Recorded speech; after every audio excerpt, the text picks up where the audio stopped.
Hey, what's up, everyone? Welcome back to Automate Live here on day one of Automate 2026. My name's Chris Lukey, host of Manufacturing Happy Hour, and I'm joined this afternoon by Olaf Munkit. Olaf, welcome to the show. Thank you. And here on Automate Live, we've had a full day. I should say, a lot of the people here have had a full day to explore all that Automate has to offer, at least a sampling of that. And this conversation today is all about machine vision. So, very excited to get into your area of expertise. Machine vision is all over this show, but let's go into your area. Could you share, some of your background, the original motivation and core considerations behind MV Tech's decision, the company that you co-founded, the decision to specialize in machine vision software? Yeah, sure. We have to go back a little bit in time, like 30 years or Yeah, so. yeah. I Uh, saw that you've been doing this for 29 years. Am I seeing yes, that yes, right? yes. That's By an that time, impressive I tenure. had way more hair, Of course. first of all. But still, the topic is pretty hot. So, like Yeah. 29, 30 years ago, we were actually a spin off of the University of Munich and the Bavarian Research Center for Knowledge Based Systems. Hmm. So, today you would probably say, we are a startup company doing AI and we have a strong university background. Yeah. So by that time, the language was a little different, Hmm. but the topics were actually the same, which is like quality inspection, quality assurance, absence, presence detections, and all that. So we had, with this background, we had a piece of software which we developed into an industrial grade software. We Yeah. quickly could understand that customers, they're not looking so much about fancy algorithm. They want to have a solution Hmm. in terms of algorithms which really deliver what they want to have. So we were, quickly understanding what are the requirements, and from that we could get first customers, and so we bootstrapped the company over Yeah. these many years. Yeah, and I think you bring up a great point. There are many things that might be different about starting a machine vision software company today. There would be a lot more terms like AI leveraged in that. I mean, you were saying, hey, it was a solution for quality inspection, which is ultimately what a lot of these things still do, right? Yeah.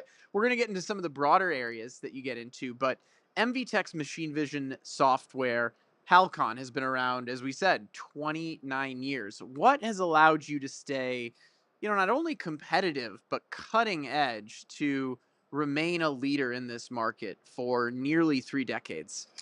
I think we quickly could understand what are the customer's requirement. And Hmm. if you look at an industrial inspection task, uh, usually customer starts with one particular inspection. Then he noticed, oh, my objects changes which I'm producing, so I need to inspect that as well. And I have another requirement. So the algorithm, so to speak, have to change in order to inspect this as well. Hmm. So we developed a toolbox over the years Hmm. where you have all the tools inside to tackle these different applications. So once one of our customers is using our toolbox, he is, so to speak, has the free offering to take out the tools he needs to set up his application. Hmm. And this kind of flexibility which we offer is greatly appreciated because it Yeah. secures the investment of the customers. Hmm. And last not least, over the years, of course, Helken can be deployed in many different settings. It can be deployed on the edge. This is how we would call it today, on a PC. You can also deploy it in a cloud-based environment, on-premise, or in one of the hyperscalers cloud. So it offers different packages, so to speak, which makes this flexibility a big advantage for our customers. Yeah. Well, I like that you bring up, your own toolbox because there's a lot of collaboration that you do with upstream and downstream products as Yes, well. yes. So I'm very interested to know, how do you promote, let's say, collaboration with those solutions to present to customers a more comprehensive automation So solution? you're very right. We provide a single component in the value chain of a machine vision Mhm. application.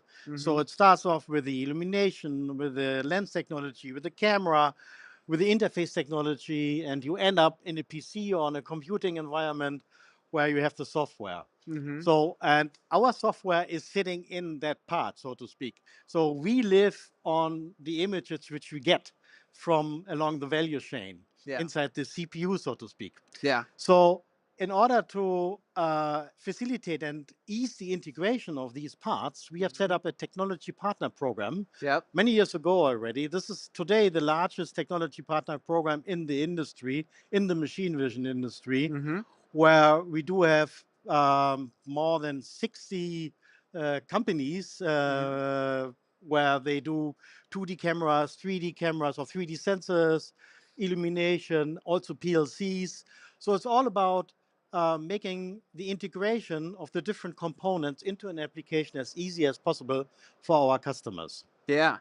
Well, let's go beyond that, right? Because you're talking about the integration between the whole, let's say, machine vision suite. When people think of MV Tech, Halcon is one of the first things that come to mind. But your portfolio is even larger than that. Can you describe, your products and their unique, selling points beyond Halcon? Yeah, so Helgen is a programmer's tool, say it in very Mm-hmm. basic words. We found out that Yeah. not everybody is very comfortable in programming.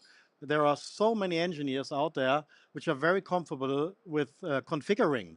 So we have developed over the years our product Merlic, which is a Okay. no-code environment, Mm-hmm. and this can be configured. This is one advantage. Another advantage is that it can be fully integrated into existing solutions pretty easily Mm-hmm. because it offers all the interfaces. It also offers interfaces to PLCs, which of course are widely used in this industry. Mm-hmm. And last not least, it also has features like an audit trail, which are particularly important if you have an application in pharmaceutical industry. Yeah. Well, one other area I want to go into is, you've been doing this for 3 decades. What is your vision for where this industry is going over the next, let's say, 3 to 5 years? Like, what is MV Tech's overall product and technology development direction? Yeah, right. Um, I think we first have to understand that customer demand is driving our company. Mm-hmm. So um, let's have a look at AI, for example. Yeah, this was a Mm-hmm. super hot topic starting 10 years ago, and we've been integrating this technology since 10 years ago into our products. So Mm-hmm. we have a very long record in understanding where does AI really deliver a benefit for the customer. Yeah. And I think this differentiates us a little bit. So the Mm-hmm. understanding that AI is something which can be very helpful, but you can also waste a lot of time if you're Mm-hmm. not really focusing on what you want to do and you don't know really where to start. So we help our customers to jump directly into the topic and have a gain Mm-hmm. immediately. So Yeah. for that purpose, we also developed the deep learning tool, which is a labeling tool, a training tool for deep Mm-hmm. learning applications. Yep. And also you can verify whether the results are good enough. And this is also uh, just a graphical user interface, Yeah. which is super easy to be used by our customers. We think that this technology will continue to evolve. Yeah. The next few years, we will see a stronger integration between what is called rule-based systems and Mm-hmm. AI-based Mm-hmm. systems. And probably one more comment, which I noticed today on the show. If Yeah. we have a look and look at the show a little bit here, the past couple of years, we saw AI as a super hot topic, and you Yep. saw AI as a logo or as a brand everywhere. Mm-hmm. If you now walk the show, it's almost no longer visible Yeah. because it is already integrated in the products. It's already Yeah. part of the offerings. So what is now more important is what the actual product can do. Yeah. So the fact that AI helps to make this happen Mm-hmm. is simply like a natural thing. Mm-hmm. So it's not really worth to mention any longer. And talking about AI a little more, so to speak, if we extend this into the world of large language models, for example, Mm-hmm. we think of AI as a persona. So as a kind of person which ask, for example, our software, please give me a hint how to solve this and this application, this and that application. So we believe that offering the right interfaces to AI agents would actually help our customers then to more quickly develop an application. Yeah.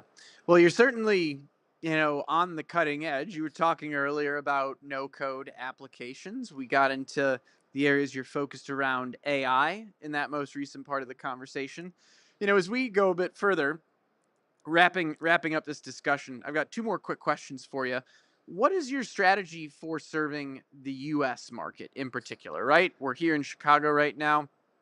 What's your overall development strategy for this particular market? So we've been active in this market for almost 20 years. So we have, since almost 20 years, subsidiary site in Boston, Massachusetts, and we're serving this market since that. I have to say, the US market is very diverse in the sense that you have, say, requirements which are super high tech, and on one end, and on the other end, you have requirements which are very basic. And this spread, this is the challenge here, to fulfill the spread and to deliver the right product and the right solutions to our customers. And we've been doing this successfully since so many years, and we think we can continue doing this also in the next 20 years. Well, I'm going to go across the pond for this next question. The EU recently introduced the Cyber Resiliency Act, and I'm curious, what needs to be taken into account here in the US? Is it relevant here? What are your thoughts on It that? becomes relevant in case a US company delivers a product with some digital content into the European Union. So that means if there would be a machine builder here which integrates machine vision, for example, and ships that product into the European Union, he has to comply with the Cyber Resilience Act. The Cyber Resilience Act is about security issues. So how can you make sure that what you deliver into the market really is secure from a user's point of view? Has it vulnerabilities, or can it withstand that? And it's basically a setup or framework where you have to report if something goes wrong and you have to fix it. This is the main point. You have to fix it at least 5 years. And at MVTech, we pay, of course, high attention to that because we originally based in Munich in Germany. And we have to make sure that our software complies with the Cyber Resilience Act, which starts in September and then finally in December this year. So we provide software bill of materials already with our products, and our products, of course, are ready for Cyber Resilience Act. Yeah, Olaf, we've got about 1 minute left. So is there any final parting advice or something you'd like to leave the audience with as we wrap up our conversation? Actually, thank you very much for the opportunity to deliver a little bit of my messages here. And I'm very glad that this show is really getting bigger and serving the North American market so well. And we are proud to be part of that market. Yeah, well, thank you for being a part of the A3 community for, as we've said, close to 3 decades. Shows like this are as big as they are because of folks like you that have been leading the industry for that long of a time. So, Olaf, thanks so much for jumping on Automate Live. We'll be back for more interviews very soon. Thank you.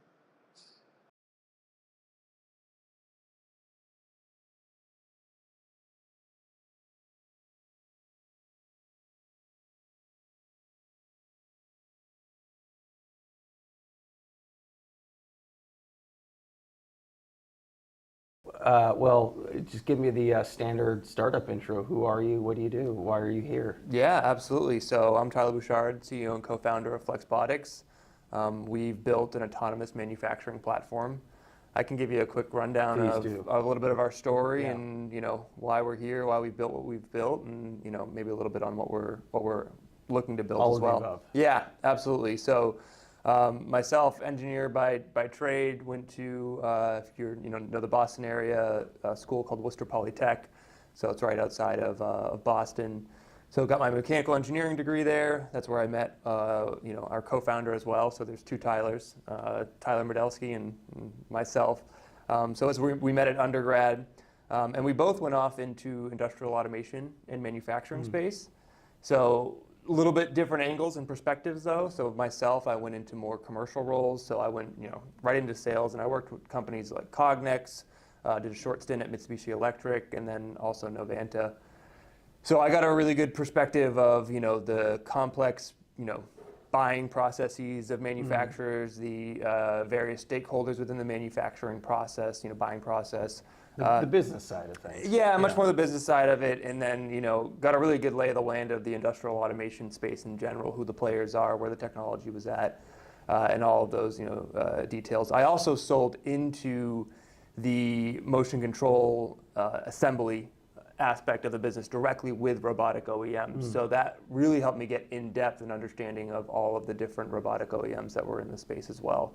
And that's actually what led us to kind of starting Flexbotics. Was we saw there was a vector into the manufacturing, very difficult to break into manufacturing, but saw with Universal Robots and their collaborative robot technology. Because it's the most mature, established space for robotics. Yes, yeah, exactly. I think that's one thing that I think we'll say the common person doesn't see as much, as that robotics has been around since the 80s and whatnot. So very, very established. But the approach that UR had was really, I would say, unique within that. And it's not just their collaborative nature, it was the actual behind the software platform they had, an SDK, that really allowed groups with lean resources like ourselves. We say two guys and a dog to kind of two Tylers. Two Tylers and a dog to build out. We're going to need a minimum of 3 Tylers to get this thing over. Yeah, the dog wasn't named Tyler, so we had some variety there. But yeah, so allowed us to be able to work in a really much more lean environment. And just kind of the general things of getting your feet wet running a business. We were first-time business owners, so there's a lot to learn within that. So we were able to start building that out, start building point solutions that we could deploy into the market, start kind of building some of the thesis that we had around that. And it was around that same time, went to Northeastern for my MBA, and they have a great program called the IDEA program.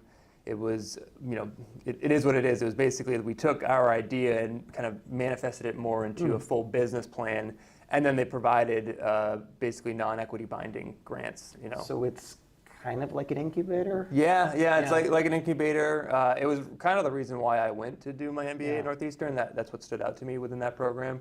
So yeah, they bring groups from people that have all sorts of ideas and everything. The ranges of I have a concept to us, where we had some customers and we were looking to figure out how to be able to scale it and also be able to raise capital.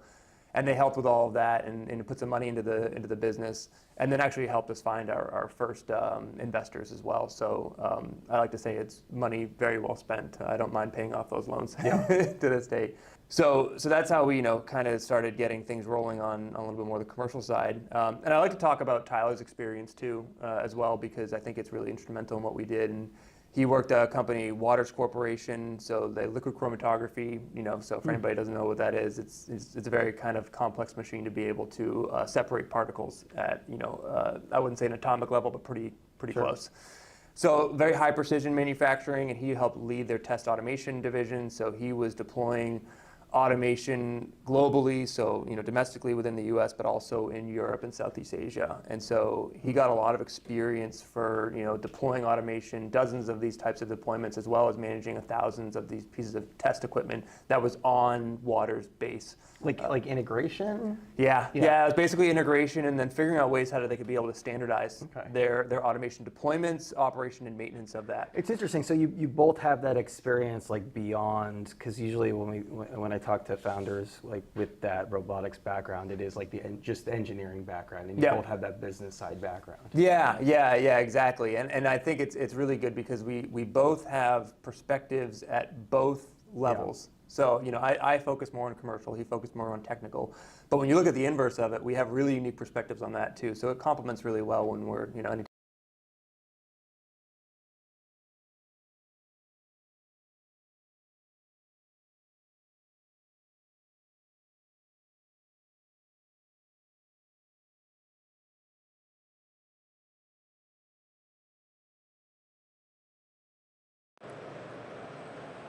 Hey everybody, and welcome back to Automate Live. My name is Win Harden. I'm your host today. We're from the Manufacturing Matters podcast, and I'm lucky enough to be joined by two experts in AI certification. We've got Gabby Litchberg, Business Development Manager for the Americas at BSI Group, and Omkar Joshi, Global Managing Director of AI and Digital Channels. Thanks so much for joining us today. Thank you for having us. Thank you. I hope you're enjoying Automate so far. Has it been good? Loved it. Had a nice little walk around, and so glad and such a privilege to be in this industry at this time. Good. I hope you got comfy shoes because this place is getting huge. My outfits have been planned accordingly. Smart lady, you've been here before. Omkar, you want to start us off? Tell us a little bit about BSI Group. So BSI, British Standards Institution, is a royal charter company, which means we operate predominantly out of the UK, but we have a global presence.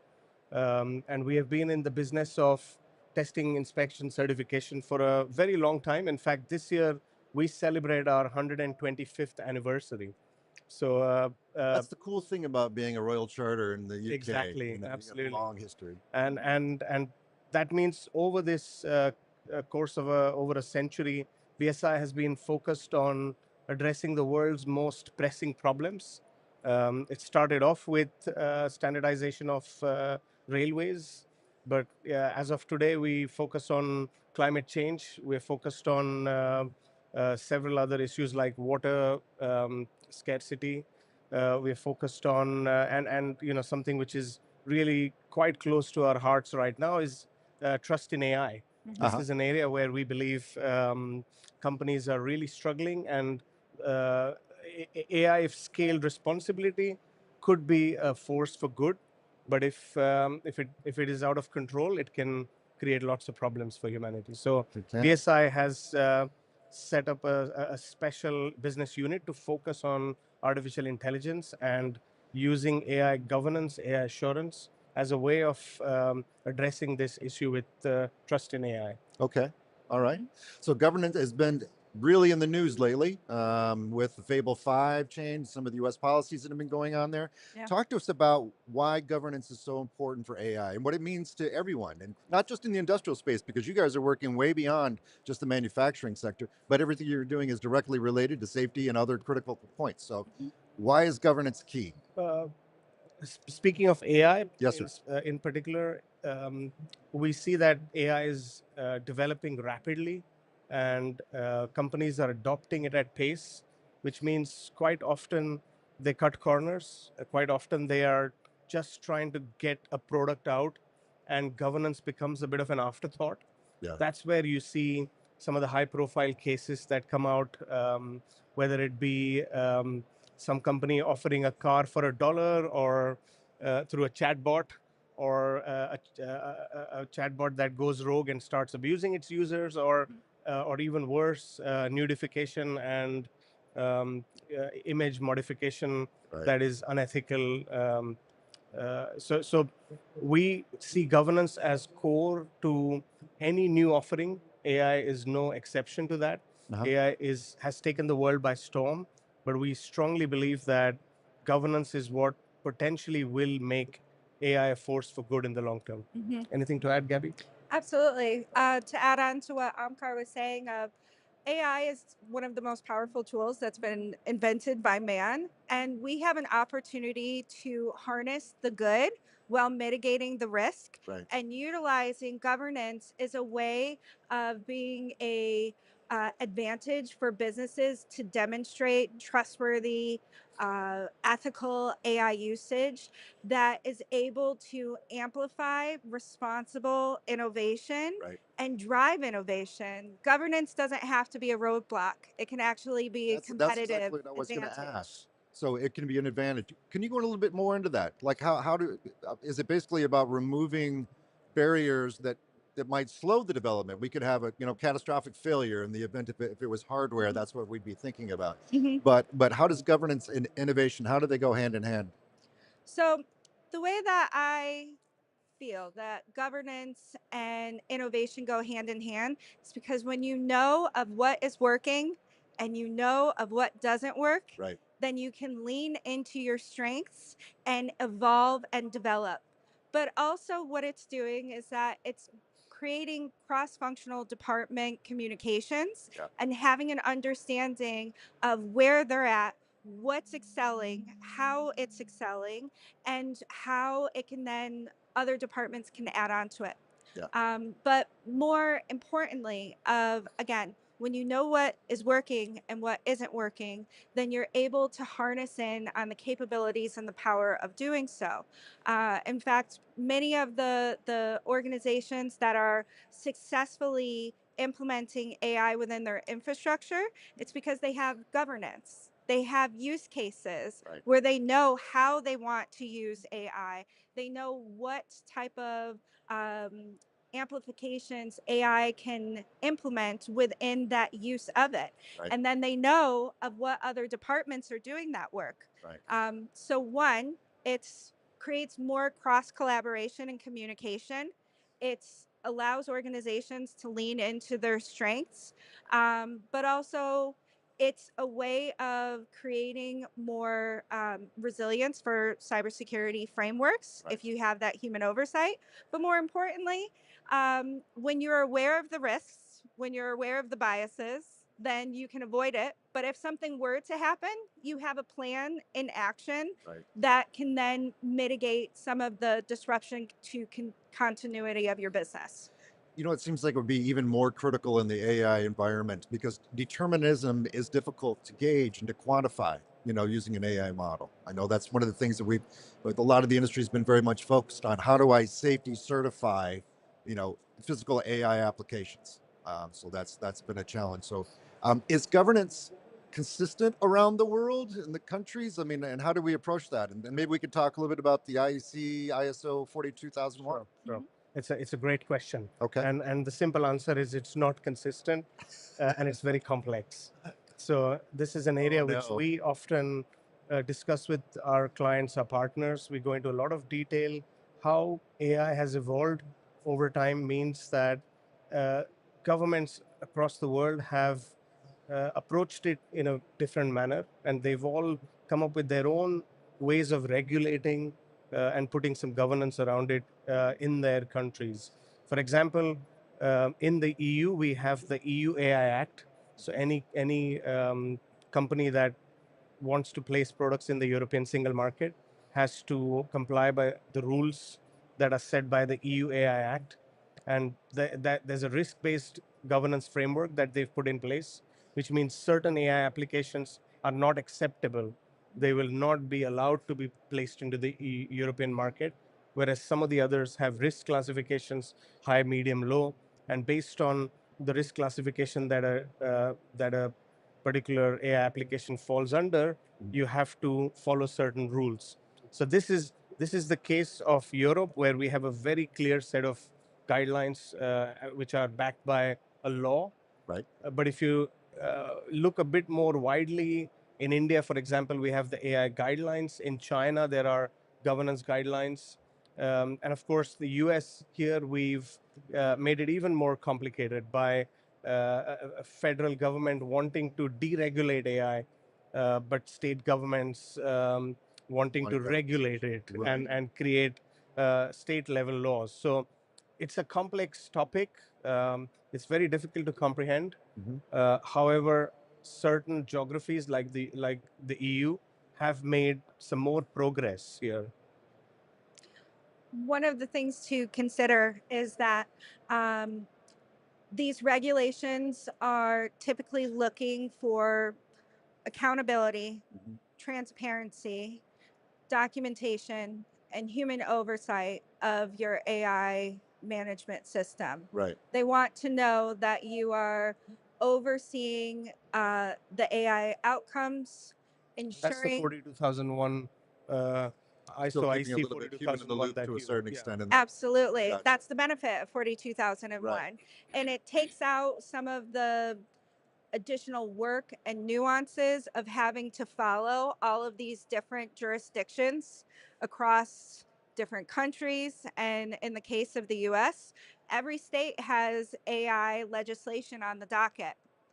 So regulation is, in some states, they've already started to prosecute utilizing existing laws on negative AI outcomes. So where ISO 42001 sets up businesses for success is because they already have a management system in place where they're able to document how they're utilizing AI, they're documenting any shifts or changes within the AI outputs or the data that's coming in.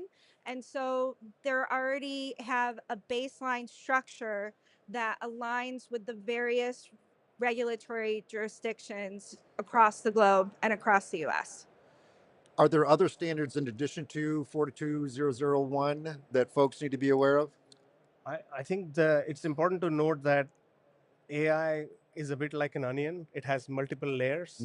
So you got to peel the layers to understand how each of these standards govern or provide some layer of governance for each of those layers of AI. Right. 42001 is a organizational level standard. It provides governance, internal control, incident reporting, etc., at an organizational level.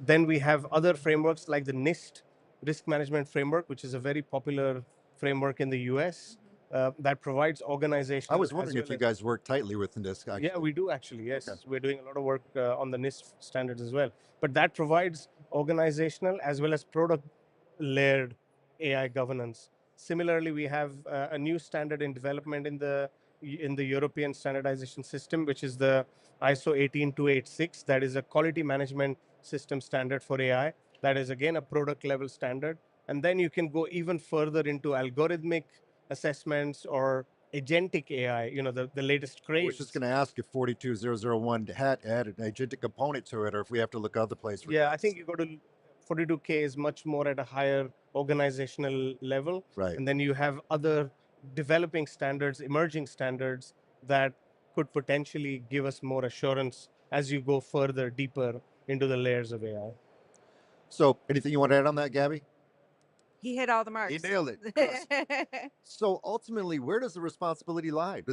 For AI compliance and governance compliance? Is it with the frontier model builder? Is it with the consumer? Is it with the integrator in the middle who's developing Everybody solutions? has a role. Really? Everybody has responsibility. That's not the simple answer I was looking for. I know. I wish I could just give you like an easy button, but it's everybody. Jim's the bad guy. Everybody has a role in AI governance and oversight.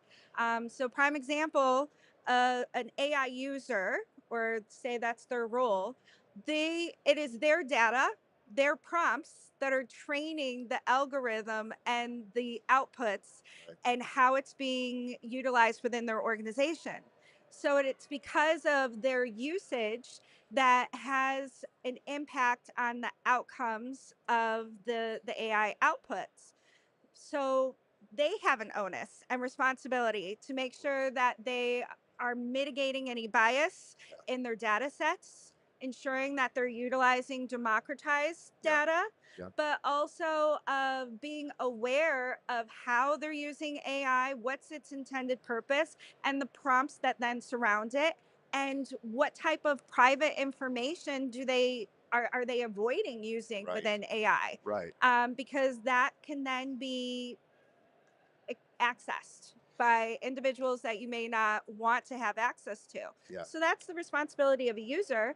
With the developers or providers, the responsibility is within oversight of those systems and maintaining the quality of those systems. So then when it's handed off to the consumer or the user, that there's those safety guardrails in place, and the consumer's obligation is to then, in a sense, maintain it.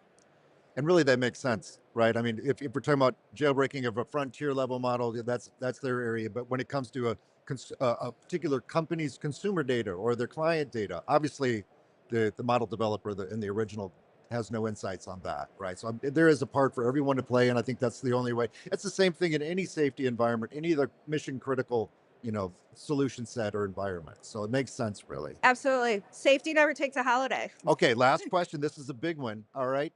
There's a lot of people out there that are kind of always freaky when we start talking about AI. Is AI going to destroy unemployment? Are we all going to be work, or do you see it a little bit differently? I mean, look, we're out of time, I think. So I'll give you a very short, quick answer. I'm very positive. Don't worry, I run along every time. I'm very hopeful that whenever there's been disruptive innovation, humans have felt taken the worst possible imaginary scenario in place that Yeah. we're going to have mass unemployment, lose lots of jobs. The fact is that every time we look 5 years, 10 years later, and we've got more jobs in the system, more qualified people, people have managed to reskill themselves, and that I don't see any difference with AI this time around. It happened with automation, it happened with computing, it happened with internet, and we still in 2026 are at record levels of employment across the world. I'm Fantastic. pretty confident that with the right guardrails in place, with the right governance in place, AI can be a real force for good. Over the long term, I expect us to create a lot many more new jobs. I expect human healthcare and well-being to get better over time, and absolutely a very positive outcome for AI in the long term. Fantastic. Fantastic. Go ahead, Gabby. Last thoughts? I'm also of the silver lining Right. that the individuals that are going to thrive are individuals that adopt AI as their coworker. Yeah. So you're not going to lose your job to AI.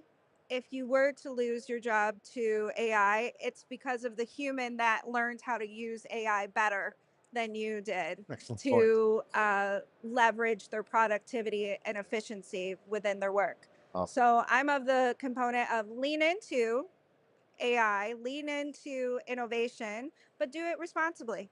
Absolutely. Absolutely. Omkar, Gabby, thank you so much for sharing your insights today. I really appreciate it. This is an important topic for everybody here at Automate, as well as out there in the viewing audience. I would encourage anyone who is here, swing by 11,056, I believe is the booth number, if I'm Correct. not mistaken. That's right. Yeah. Ask about certifications and where you fit in. And until next time, we'll see you soon. Thank you, Win. Thank you. Thank you.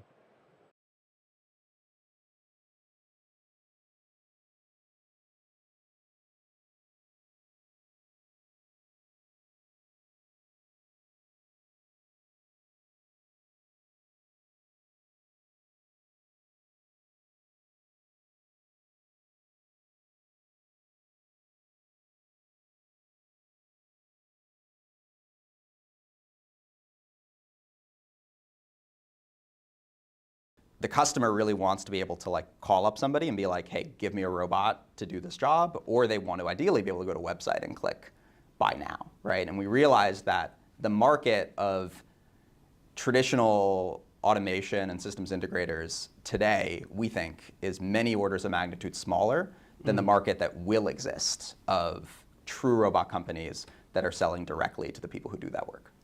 Yeah, it's just so like in a sense the hardware part and that really like quick direct to market, that's not actually direct growth out of the tutoring model itself. These are both just sort of like two flanks basically. Yeah, well, I think the unifying theme is we really care about building compounding scale, right? And that's because of this core technical thesis, right? The more robots we deploy, the more data we get. Obviously, we can fund the business as well, but today that's secondary. Owning the entirety of the stack from, we're manufacturing our own robots in Watertown, Massachusetts. We are engaging directly with customers. We don't use channel partners. We build really long-term partnerships. We deploy ourselves and have our own maintenance technicians and deployment technicians staffed across the United States through the entirety of the life cycle and long-term operation of the robot. And all of those things compound together to enable us to support greater scale, right? We can deploy robots much more cheaply, right? We can manufacture robots much more cheaply. We can get economies of scale that compound with our data economies of scale. In terms of the data breakdown, in terms of teleop or tutoring or however we're referring to it, versus that really real world data. I mean, is at the end of the day, is the real world data really kind of is that more powerful?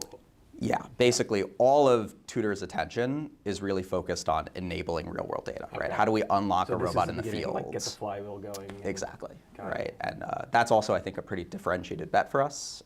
We really believe in this idea of a data pyramid, where at the top of that pyramid is real world data from the robot doing the exact task you want. And there, actually, the science becomes very easy. Right? If you think about it in terms of learning probability distributions, what's normally really hard in machine learning is you have some distribution of data at training time and then maybe a different distribution of data at inference time? And how do you get the generality so that what you see at inference time matches what you trained on in training time?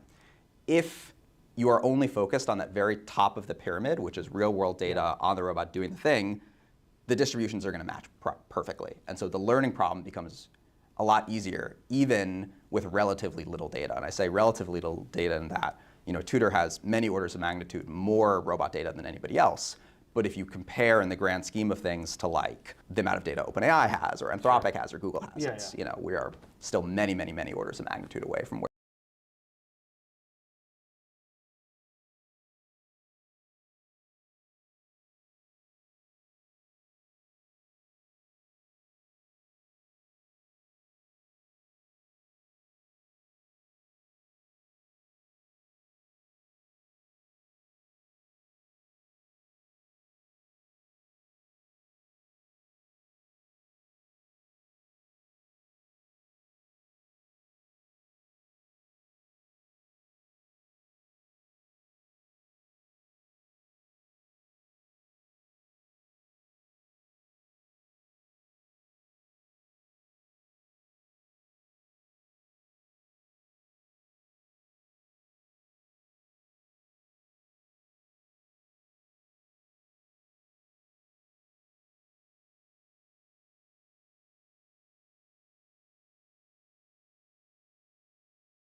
Hey, welcome back to Automate Live. I'm Nikki. And I'm Ali. And we're the Automation Ladies. And today we have a conversation with Sarah from Rittal and Haluk from ePlan. Welcome. Thank you. Thank you very so much. much for It's a having us pleasure. today. We're really excited to be here and talk a little bit more about what we do over at Rittal and at ePlan. Absolutely. It is day 2 of the show, and it has been crazy today. How are you guys feeling about the show? So far, so good. I was a little nervous moving it from Detroit to Chicago, especially with the kind of turnout we saw in Detroit last year. But so far, so good. We have a ton of activity going on over at our booth, 2818, and really promising event for us thus far. All right. I haven't made it over there yet, but it is always one of my go-tos at these shows. Looks pretty good. It always looks good. Pretty It's always very inviting, and then obviously the people and the technologies that you have, it's a can't miss. Yeah, this one is very similar to the one that we have in Germany, the SPS Automation Show. Okay. And I think it's making kind of a competition globally now. So let's see how it goes. Yeah, who can put on the best show? Well, this is definitely, since I have not made it over to Germany yet, this is high up on my list here at Automate. Yeah.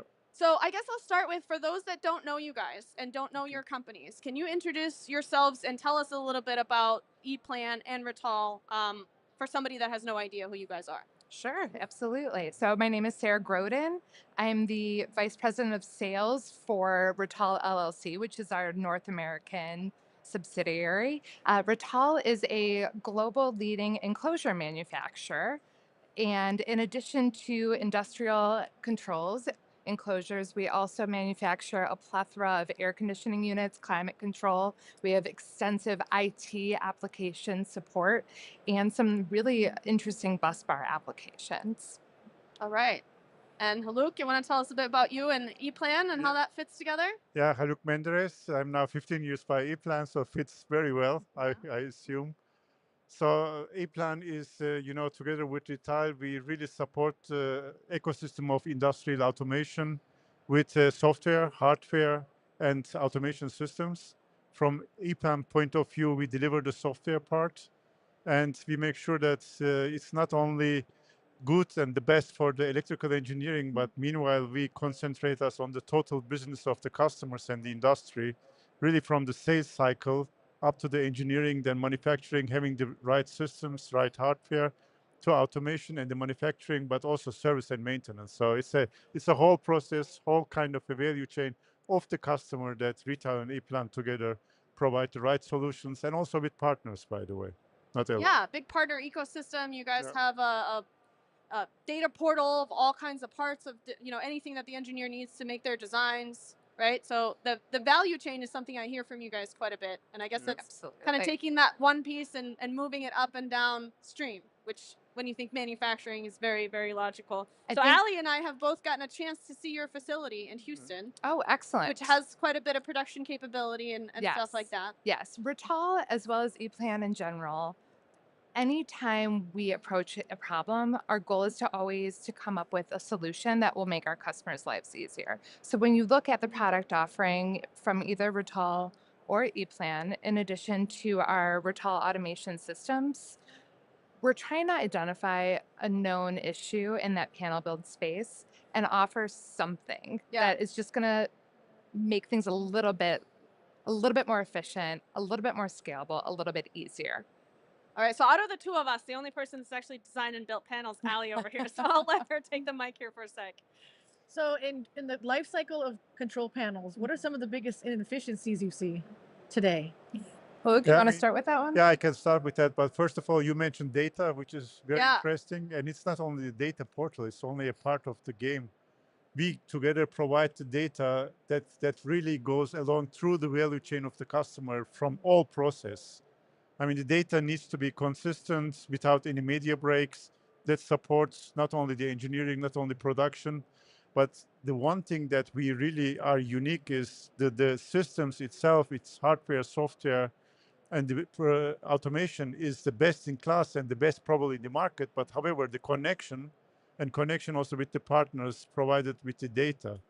If I look to the panel building, there are a few things which are very, very important. The one thing is that we work based on the standards for the industry, but standard of the hardware, which makes the life of the customers very easy, make it scalable, gives them the opportunity to be working in a modular and configurable environment. And the engineering part supports all of it, that with the solutions that are coming from both companies, that they can work seamless and scalable, and at the end, to be honest, deliver higher quality, better results, more quantities, but also being able to deliver unique or lot size one on an expense or the cost of the serial production. So this makes it very unique for the customer's point of view. We are providing the solutions, but also being as a partner on their side, both companies, that we can be a part during the whole process. I think Luke really hit on something that's pretty powerful. The flexibility of both the Rittal as well as the ePlan side allow our customers to effectively create these little building blocks and then stack them up as they see fit or as their applications require. So instead of rebuilding over and over again, we can take what's already been developed, what's already been engineered, and put them in a way, in a sequence that makes sense for whatever the end goal is. And that's where we get a lot of this scalability and consistency from. Maybe also important, we also provide together tools that really kind of a help and support for not having the right or enough resources in the panel production. So supporting all the companies with digital tools and digital equipment, combination of both gives them the opportunity to produce more, even with higher quality, with less resources, or using resources they are not very well educated. So all tools that are delivered is a kind of a help and assistance to support this process.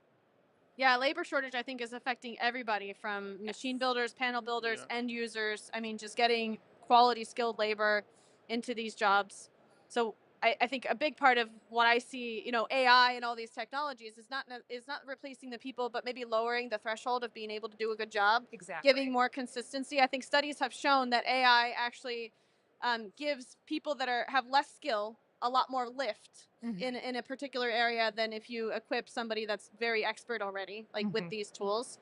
And having seen some of your equipment, obviously, if it, cuts all the wire the right length and everything is labeled, you know exactly where it's supposed to go, you can probably get somebody in building panels, quality panels, much more quickly than you can otherwise. You hit the nail on the head. I like to refer to it as panel build by or paint by numbers. Yeah. Right? Or panel build by numbers, where utilizing what ePlan brings to the table from a pro panel perspective and a smart wiring perspective, coupling it with machine drilled and tapped enclosures from our RAS, our automation equipment, and then pairing that back to a very standardized enclosure with bus bar that clicks together in one part, we can effectively take people with almost zero panel build experience and replicate the same level results that traditionally we are seeing from a master electrician or master control builder that has a decade plus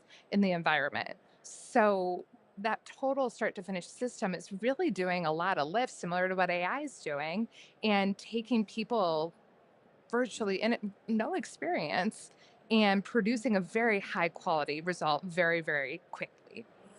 Yeah. I mean, this is very interesting. You mentioned AI. Yeah. So this is what we are doing together in our group with Rittal and ePlan together, is that we make sure with the EI, it's not we are replacing any people. We are just making sure that the people can be more effective, make the right decisions, and be more efficient at the end. As an example, I can tell you, if you would like to do kind of a new panel design for control engineering, and you have kind of an idea of the materials and the components that you would like to put in, we can import this bill of materials that you might have in mind, choose the right enclosure as a standard enclosure automatically with the size and the dimensions, and also place the components inside to give you the first impression how a 3D panel layout looks like.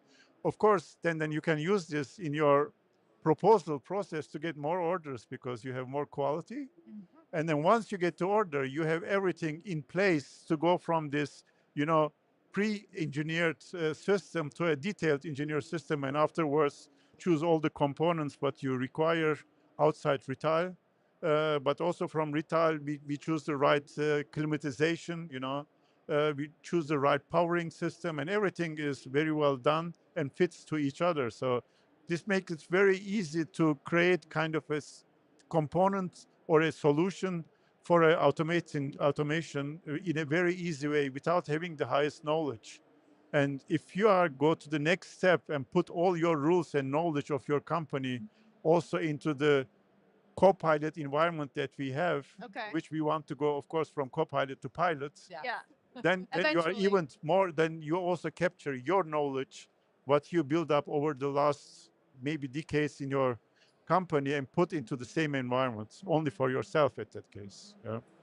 Ali, as someone that I know you have both worn out your fingers wiring panels by hand and you carry a lot of that design knowledge up here, I can assume that may be something that you're excited about, being able to kind of teach a co-pilot how you design panels. Yeah. What do you think of that from an engineer's perspective?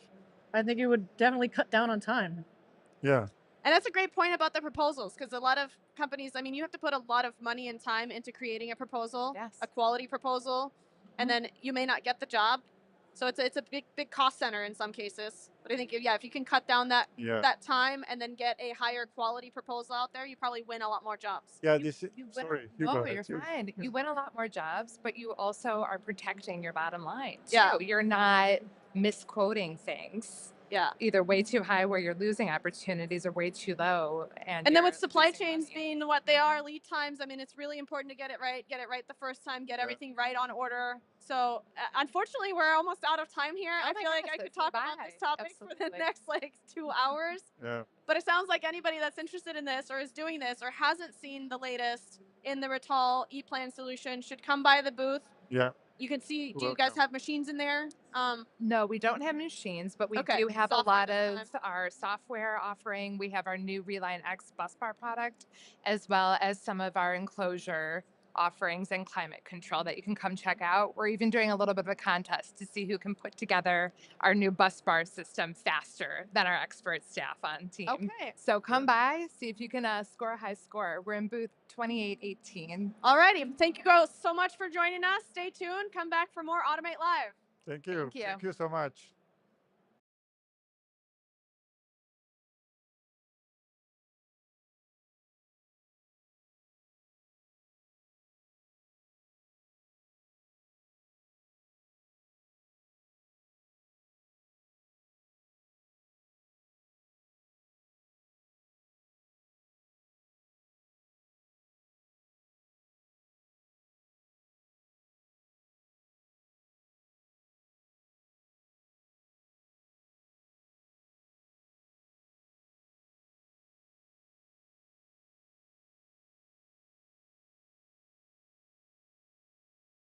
Robot is going to be as productive and capable and reliable as the previous solution, which is probably teams of temp labor, right? And that's a standard that you absolutely have to hit. Like, I think you see a lot of robot companies that are like, oh, we have this humanoid and we're going to pilot it in a bunch of places, and that works for a pilot, but it doesn't work to build a deployment flywheel. And so we think about kind of a spectrum of there's work that we do which is purely in research, and we build and deploy actually at large scale internally for a research function, right? So we manufacture and set up fleets of robots within our own facility where we're not able to get to that production standard. And then once we're able to hit that production standard, that's where we move over that product, that technology, into the hands of our deployment organization. And they're able to work with our commercial partners to get those robots out the door. And then that's what really unlocks true scale in the data.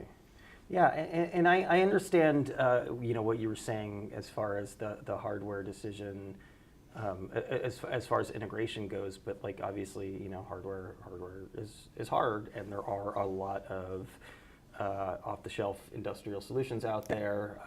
So why go that extra 2-3 miles to actually build your own? Yeah, I think we're going roughly the right number of miles, and we think about very specific trade-offs. And so I'll say we've set up a really diverse supply chain where if it's a commodity component, say like a camera or even like a collaborative robot arm, you have over 100 OEMs in China who are manufacturing collaborative robot arms. You can build a really strong supply chain there, and like you shouldn't try to build that yourself. Yeah. But in terms of the overall system, integrating the componentry, doing assembly, that's right. Okay.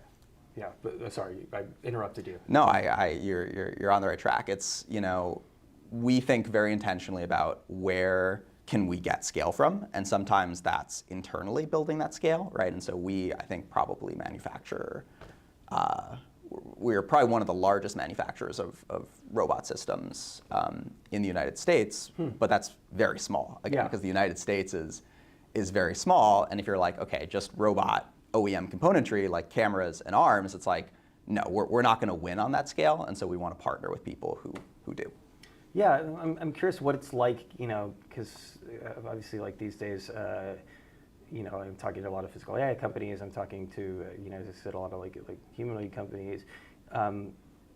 In a space like manufacturing or like logistics that is well established. Like what is it like getting into there with this product? Yeah, a long time of building trust. Yeah. Right. Like we've been around for 5 years, and the vast majority of that was Tutor as a research lab without a product. But I think from the very beginning of there, we were really focused on starting to build those relationships, and then once you actually hit that productivity threshold where, this is not pilot's territory, this is a real product, I think the beautiful thing about the industrial world is like, if you see it, you do believe it, right? If you are a VP of operations or something and you bring in a robot and you see like, yes, we got it in the same day, it was doing the job, it is flawless, like it's working, you're gonna wanna put them everywhere, right?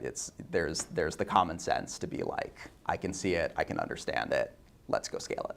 Yeah, something we didn't talk about, but it seems like a big selling point is flexibility and safety, that it's not like a huge, big, heavy, dangerous machine. Yeah, again, all goes into that. How do we build really quickly compounding scale systems where if you're selling traditional industrial automation machinery, you have to have, cages and safety certified LiDAR and all that stuff, and it's just, you can't run that flywheel very quickly. And so we've been very intentional in taking trade-offs, and like sometimes that limits us. So like almost all of our customers today are in CPG, right? Not industrials, and that's because the payloads of that work fit inside of that safety story. But again, we've been able to run just so much faster loops of scale because the safety story is just so approachable. And I think, by the way, I think we'll get there with higher payloads as well. Like safety standards, as you know, are evolving pretty quickly. Yeah, and it's probably useful to have them working alongside people. Absolutely. Like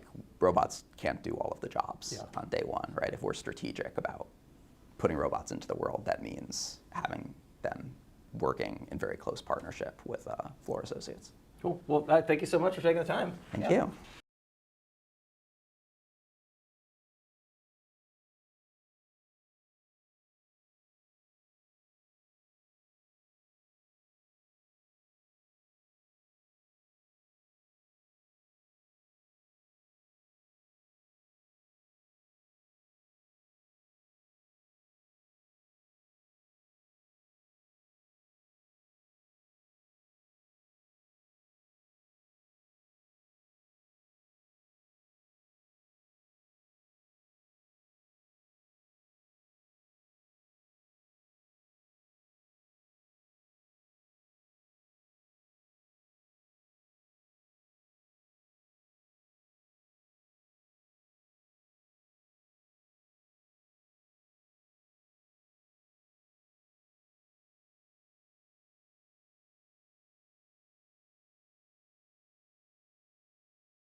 In the 21st century, we're now entering a new age of automation. É como se fosse uma porta nova se abrindo.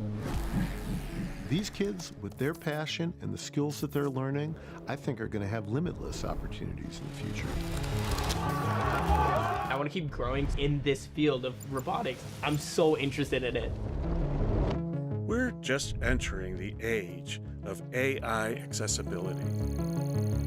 And I look at it as a golden age.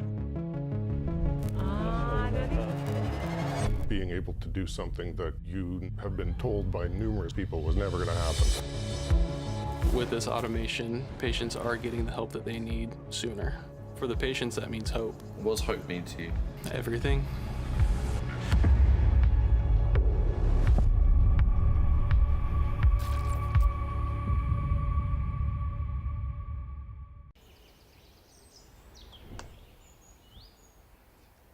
Hi, my name is Erin Fenton. This is my sign name, and I teach English at the National Technical Institute for the Deaf.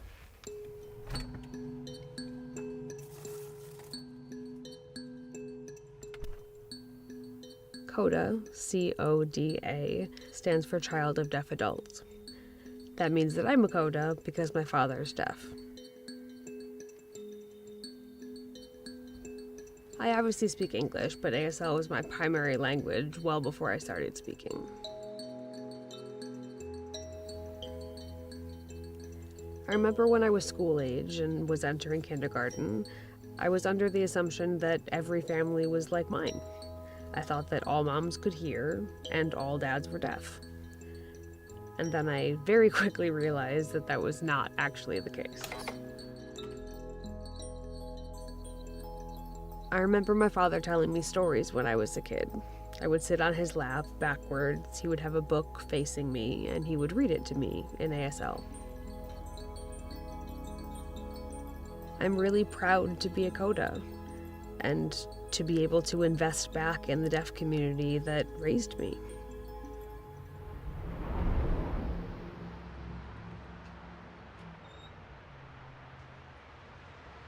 I was born and raised here in Rochester. I live here with my partner, whose name is Rob, and my dog, Gatsby.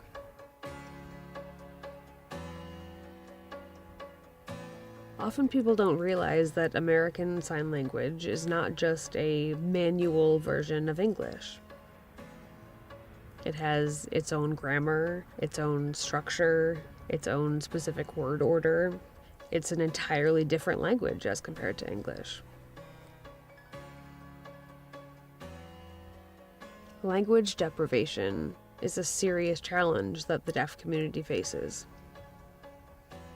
Not always, but far too often, deaf students don't have fully accessible exposure to any first language while growing up.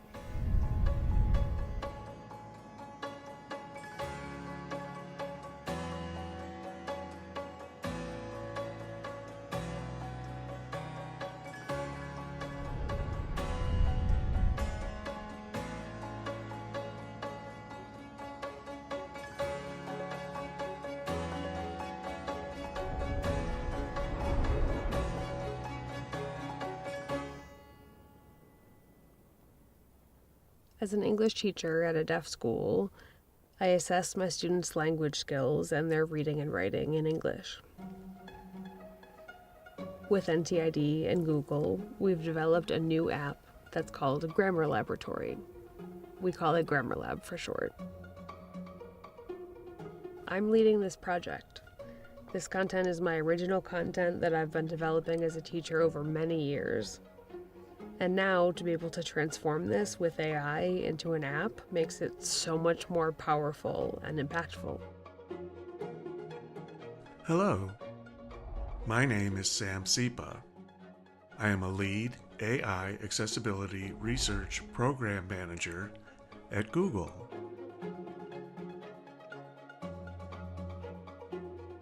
Google and NTID are working together to build solutions for the deaf community. Using AI as part of my teaching process is helping me not only to understand the students' strengths and weaknesses better, but also to be able to give more individualized feedback. We're here at NTID today because this is the perfect place to test out student experiences, to see how they interact with AI agents to learn grammar, and to observe their reactions to this new technology where an AI agent understands their learning needs. I'm so glad you're here today. I'd like to show you something really cool. It's a new app for practicing grammar. It has both ASL and English side by side. You've got it open, so now go ahead and click Start Course. The Grammar Lab is intended to provide a tool for teachers of English to set up their students for success in college. The tool adapts to the student's level and interacts with them iteratively to improve their reading and writing, so that by the time they enroll in college in the fall, they're ready to take classes all the way through college. That's the aim.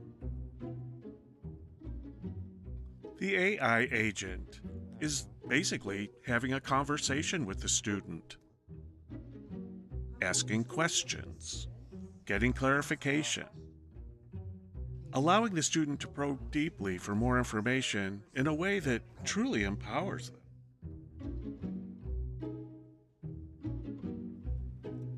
Agentive AI is a technology that can understand not just task delegation, but also contexts and how to suit an individual's ability to process information using different inputs like images, text, or speech.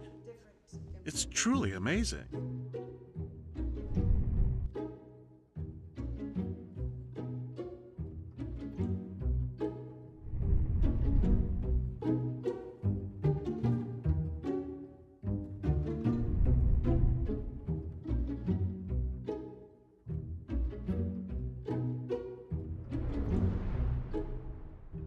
You've both experienced having me as a teacher, but there's only one of me, and only a limited number of students that I can teach. So this app is an opportunity for you to have direct practice with these rules rather than just receiving the information from me as a professor.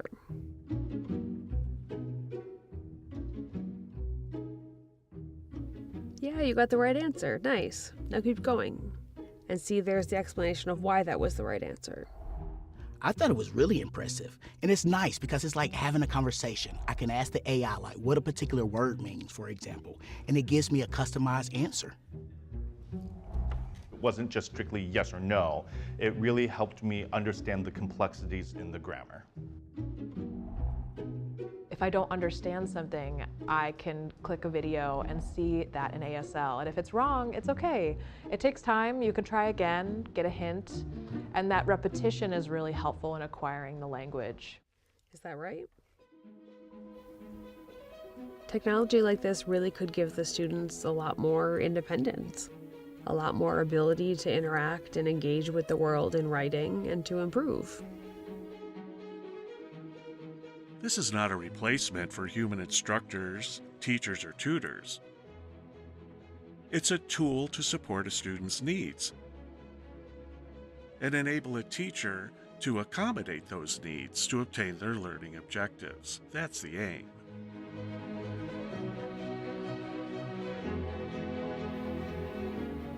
I think the collaboration with Google and the ability to have this technology reach so many other people, students, and schools means that this truly has no bounds.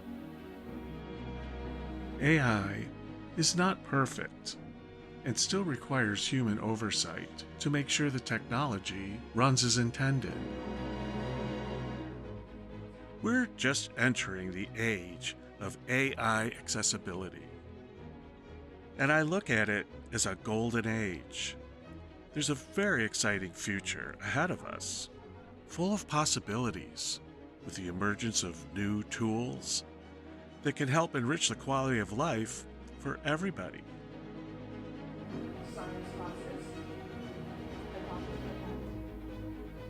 I'm just one person, and I love my job, and I value my work.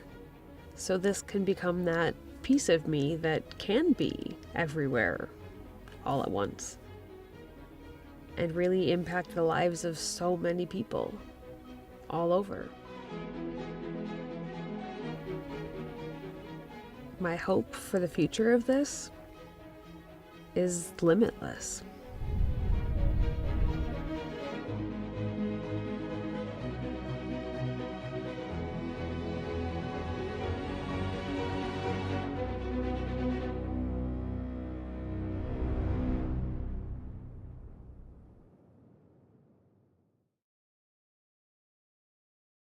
We grew so much. We learned everything we wanted to.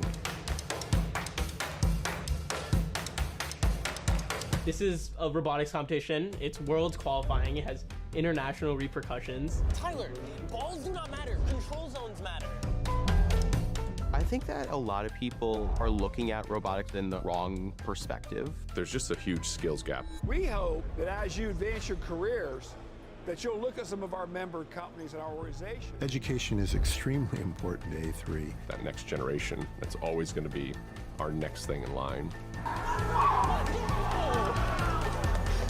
These are the kids who are going to grow up to be the future workers in this industry. And if that's the case, we're in pretty good hands.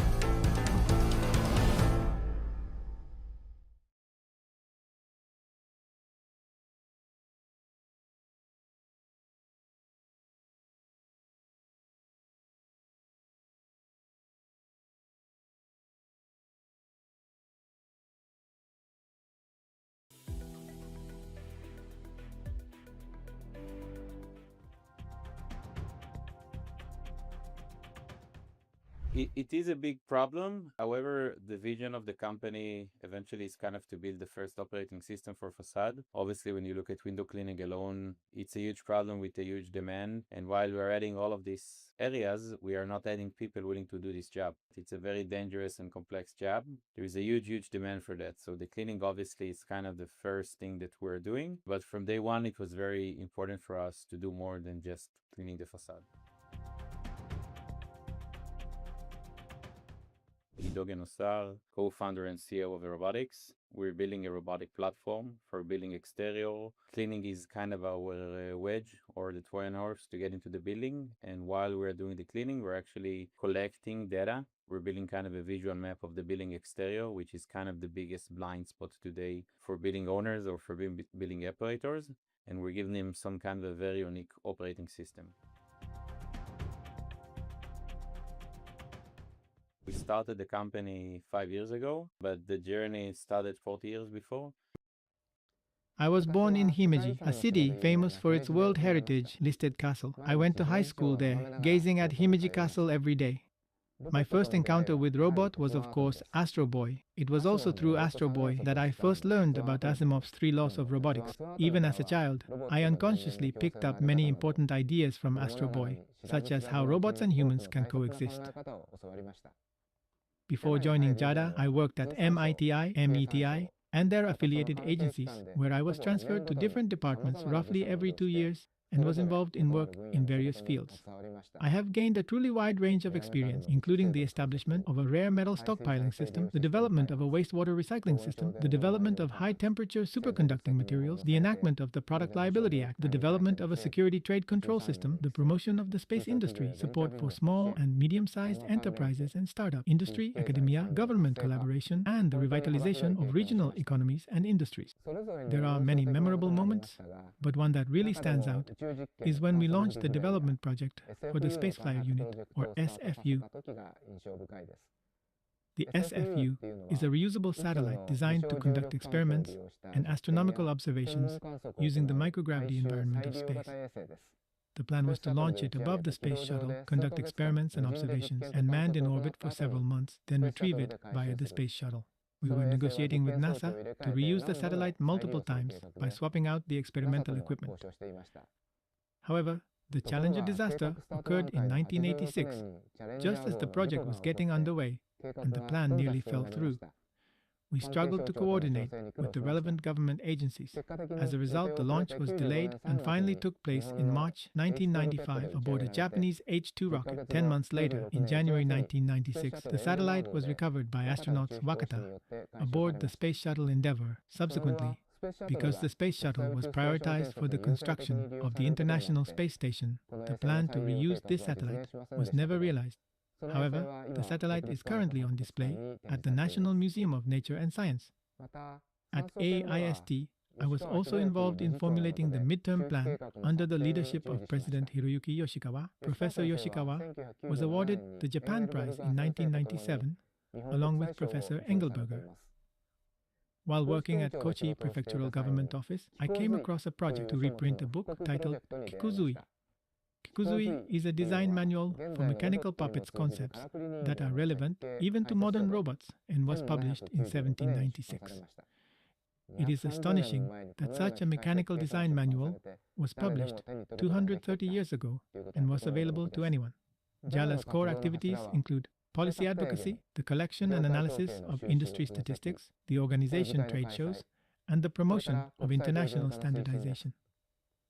Around 2009, when I started working at JALA, there was growing anticipation that the application of robots would expand from manufacturing to a wide range of industries and service sectors. When tackling these new trends and challenges, I find that the multifaceted perspective I developed through my experience across various fields at the Ministry of Economy, Trade, and Industry is extremely helpful.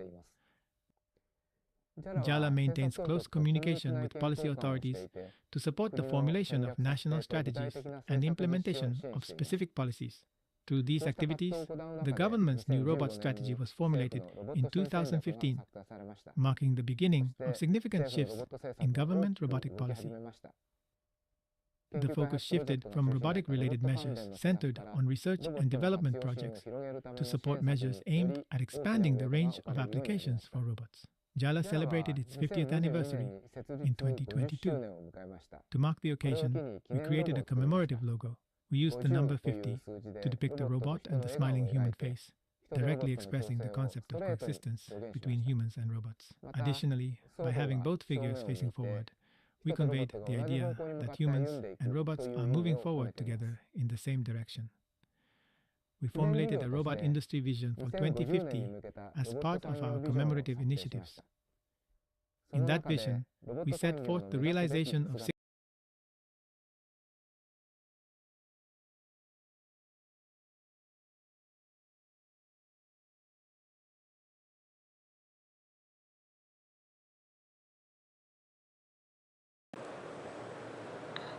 All right, welcome back to Automate Live. My name's Chris Lukey, host of Manufacturing Happy Hour. We're here at Automate 2026, and I am joined by Kevin of Onshape, part of PTC. Always great to collaborate with you and your organization. Not the first time, won't be the last.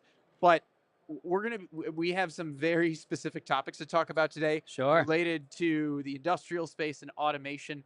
But first, we have to address something you just mentioned before we jumped on camera. We're like ready to go. We're prepped. Then you're like, hey, this is going to be a lot easier than college a cappella. And I'm like, what? You did a cappella in college? Tell us about that. I have to hear about that experience first. Well, thanks for bringing that straight into the fold there. So I grew up singing, but in college kind of jumped into the a cappella space. Yeah. And for me, the prospect of both singing, kind of dancing and performing in front of people is way more terrifying than getting to talk about CAD and PDM and I believe it. and all that jazz. So I was just saying, little intimidating being up here talking with you, Chris, but compared to people expecting you to entertain them, it's a little chiller than that. That's totally fair. Well, I appreciate you jumping in with that unique question. I don't think we'll cover the a cappella topic again, but let's get into it. Onshape, you guys are growing like crazy right now.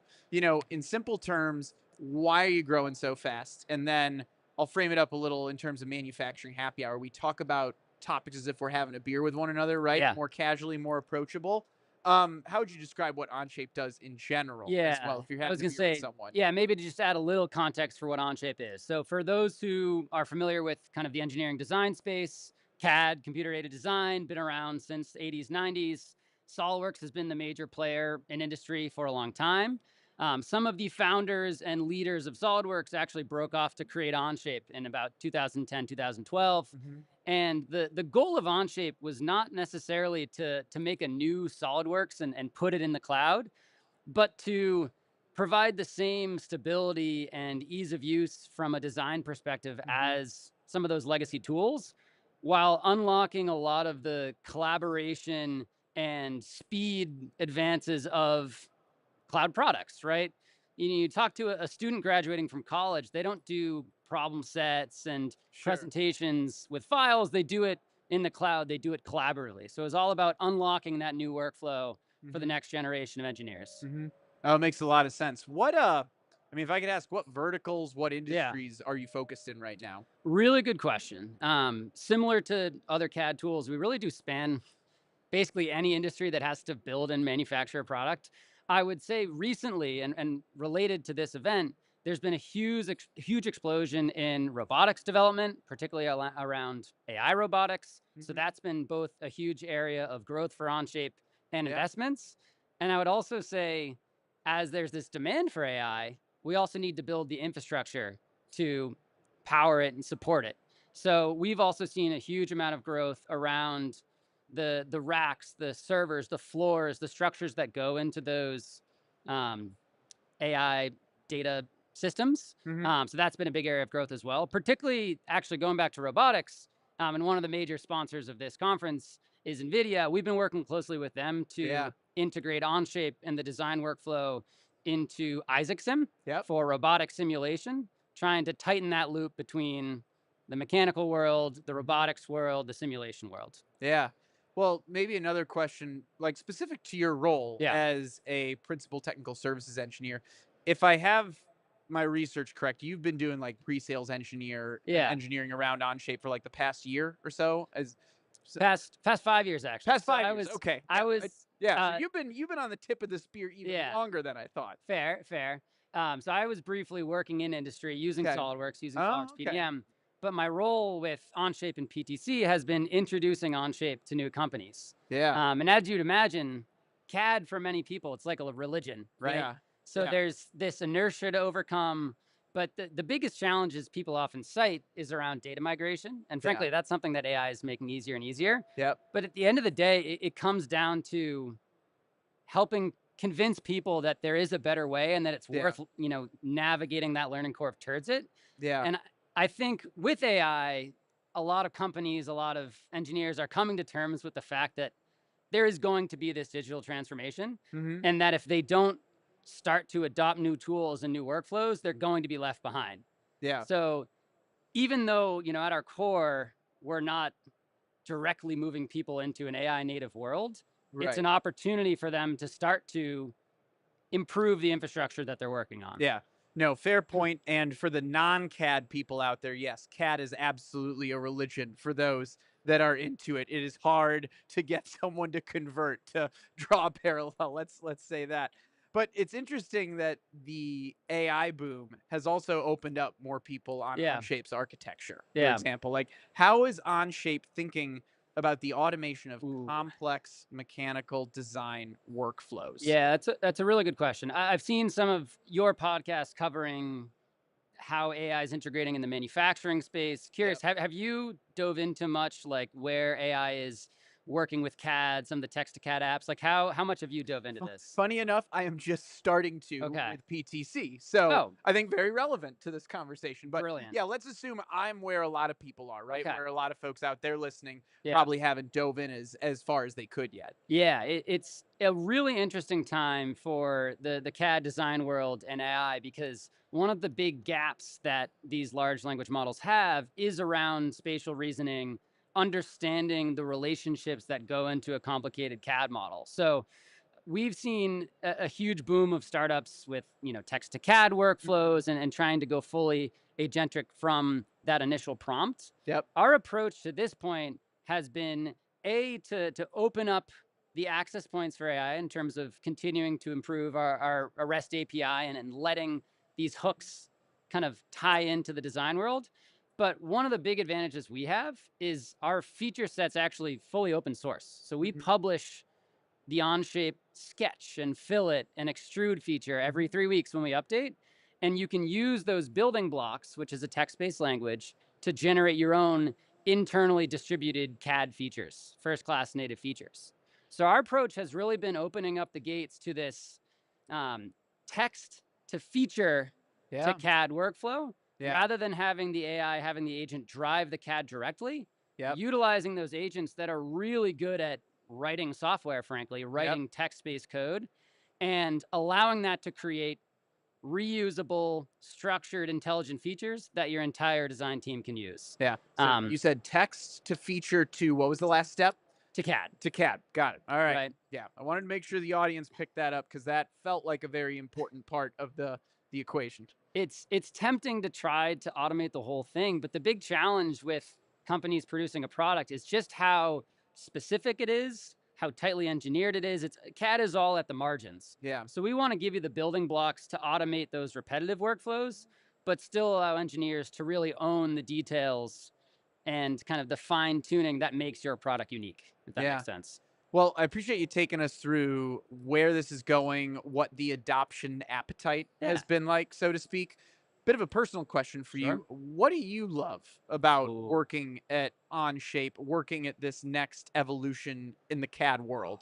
Well, the first thing I have to admit is I am a total CAD nerd. So when I was studying mechanical engineering, when I was working in industry, I just took every opportunity to get into CAD, to design things. I love the digital representation of physical products. So, it's so interesting because I was a mechanical engineer too, and I saw people just go crazy for it. Like they're like, I love CAD. Yeah. And, I feel like I was more like, I like the technical writing side of things, right? The communication side of things. I'd keep going. I just think it's very interesting that there are engineers like yourself that are just all about it. Yeah. So in my role, I get to create new models as demo sets. I get to work directly with customers on their problems. One of the nice things about Onshape's collaboration is not only can the customer collaborate with their other engineers, but they can share us in, right? And we can understand what they're trying to accomplish and actually directly work with them to build out the right best practices. So that's been really cool. And then also just testing out the new features of Onshape every 3 weeks. So I would say like 30-40% of my week is in Onshape, and for me that's play. So if I can work in a role where that much of my time is play, then I think I'm doing something right. I love that. Great lesson for the audience. Merge work and play, and sometimes play might not be exactly what you expected. So and if I could jump in, the other half of that is actually getting to get boots on the ground, see what people are building, and like go on site. So conferences like this, customer visits, I think the biggest challenge for me is losing that connection to the physical, right? And the biggest thing I miss as an engineer is not actually producing a product and putting it together. So any opportunity I can have to get on site, understand what their challenges are, and try to help out is really special for me. Well, and I'm going to get meta with this next question a little bit, because I haven't asked anyone like as much about the event here at Automate itself yet. So based on what you were just saying, how do you approach an event like this? So this event in particular is interesting because people are not necessarily coming here to discuss or engage around kind of CAD and software, right? So my approach is really just to learn what makes these companies, these robotics companies, these automation systems companies tick, and to like understand what are your challenges in the day-to-day, and is there something that's interesting about my software, or do I want to learn more about your software? So as much as we're having a lot of people come by our booth and say, oh, we love using Onshape, oh, we're interested in Onshape, a lot of it's just walking around, meeting people, understanding what they're building, how they're building it, and seeing if there's any interest in exploring a more kind of collaborative pathway to get there. Yeah. So I have one more question, and I want to be clear by bringing up your college a cappella experience at the start. No. We're actually going to be talking more about what you're doing now. Yeah. But I brought it up because you're clearly someone that is a domain expert in what they do. You're very good at talking about what you do in an approachable fashion. So my question is there something that manufacturers and automation leaders can learn from, being on stage, right? Because I think, that's something where I see where that has paid off for you in conversations like this. I've had this argument many times before. So a classic sales trope is, oh, we're going to hire athletes because they know how to perform, they know how to work in a team. Yeah, they know how to compete, work out, all that type of stuff. And I love sports, but my pitch is we need to hire more performers, right? People that are used to the stage, that love communicating and like getting into that delivery. So in my kind of previous role, fully focused on demoing and presentation, I think a lot of that love for the stage and to really put on a show paid off. Well, I mean, look at Steve Jobs, right? Someone that absolutely demonstrated that a demo can be theater. And it's funny. Like I played in cover bands and things like that. And when I started doing podcasts and, conversations like this, I'm like, you know what? I'm used to being on stage. It's kind of silly that I haven't incorporated that into like my role as a salesperson and a marketer yet. So definitely feel some parallels there also. 100%. Any final calls to action for the audience as we wrap things up? I would just say, like, with all of the madness and chaos around this AI transformation, particularly in software, it represents an opportunity not just to test out these new tools, but to really take a look at the processes you have in place today and to say, is my current process and my current infrastructure ready for AI? Right?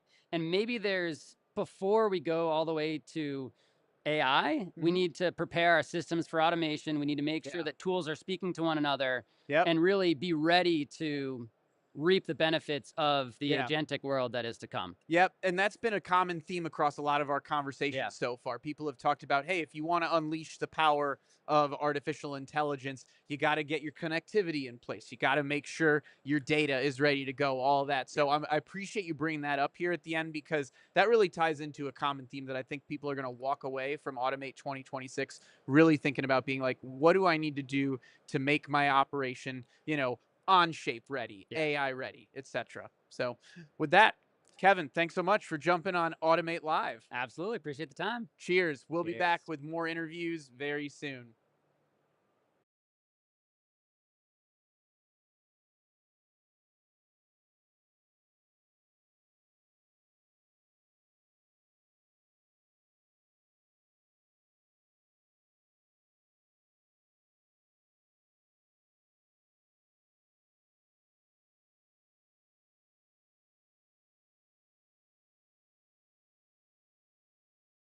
Yeah, there is this tension between sort of generalists versus specialists, and how much progress we can make on very specialist tasks using very generalist systems. In fact, recently interviewed on the podcast Sergey Levin, who was one of my co-conspirators in this journey of bringing computer vision and robotics together, and asked him, like, do you think it's a tension really that there is the specialists on one end of the spectrum and the generalists at the other end of the spectrum?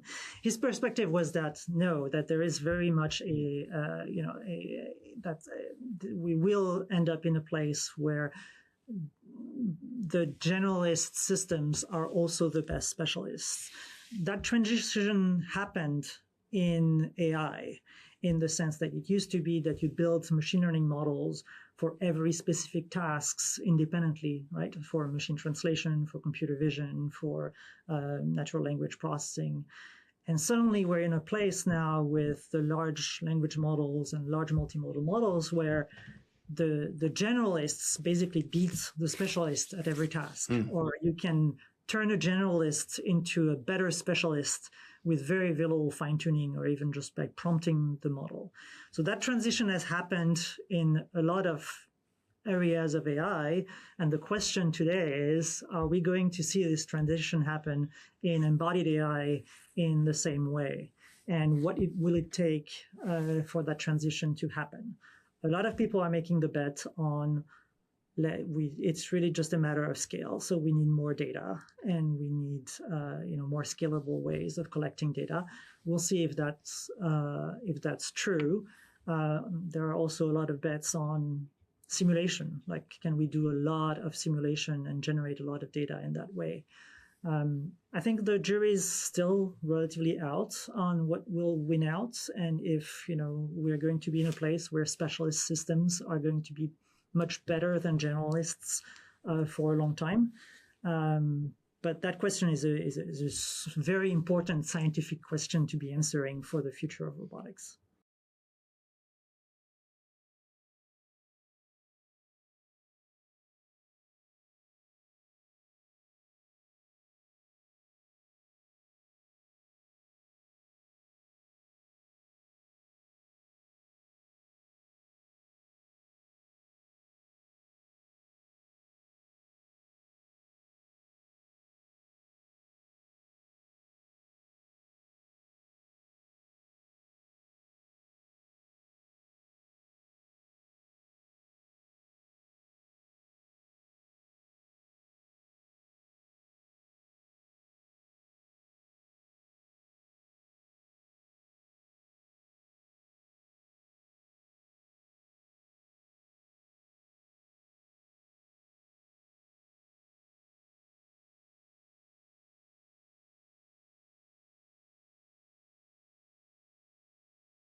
policy advocacy, the collection and analysis of industry statistics, the organization trade shows, and the promotion of international standardization. Around 2009, when I started working at Jala, there was growing anticipation that the application of robots would expand from manufacturing to a wide range of industries and service sectors. When tackling these new trends and challenges, I find that the multifaceted perspective I developed through my experience across various fields at the Ministry of Economy, Trade, and Industry is extremely helpful. Jala maintains close communication with policy authorities to support the formulation of national strategies and implementation of specific policies. Through these activities, the government's new robot strategy was formulated in 2015, marking the beginning of significant shifts in government robotic policy. The focus shifted from robotic-related measures centered on research and development projects to support measures aimed at expanding the range of applications for robots. Jala celebrated its 50th anniversary in 2022. To mark the occasion, we created a commemorative logo. We used the number 50 to depict a robot and the smiling human face, directly expressing the concept of coexistence between humans and robots. Additionally, by having both figures facing forward, we conveyed the idea that humans and robots are moving forward together in the same direction. We formulated a robot industry vision for 2050 as part of our commemorative initiatives. In that vision, we set forth the realization of six-way benefits as the ideal state for the robot industry. Japan has long held the concept of three-way benefits as the ideal model for business. Three parties refer to the seller, the buyer, and society. Six parties add the maker, the earth, and the future to this. Our goal is to use this framework to grow and develop the robotics industry into one that contributes to the sustainability of people, society, and the environment. We hope that JARA, in the Japanese robotics industry as a whole, will play a leading role globally in realizing this kind of society.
Hey everyone, welcome back to Automate Live here at Automate 2026. And I'm excited to introduce our next guests. We have Hannah Witopil, Product Manager of Terminal Blocks, Cabinet Products Division, North America for Weidmüller USA.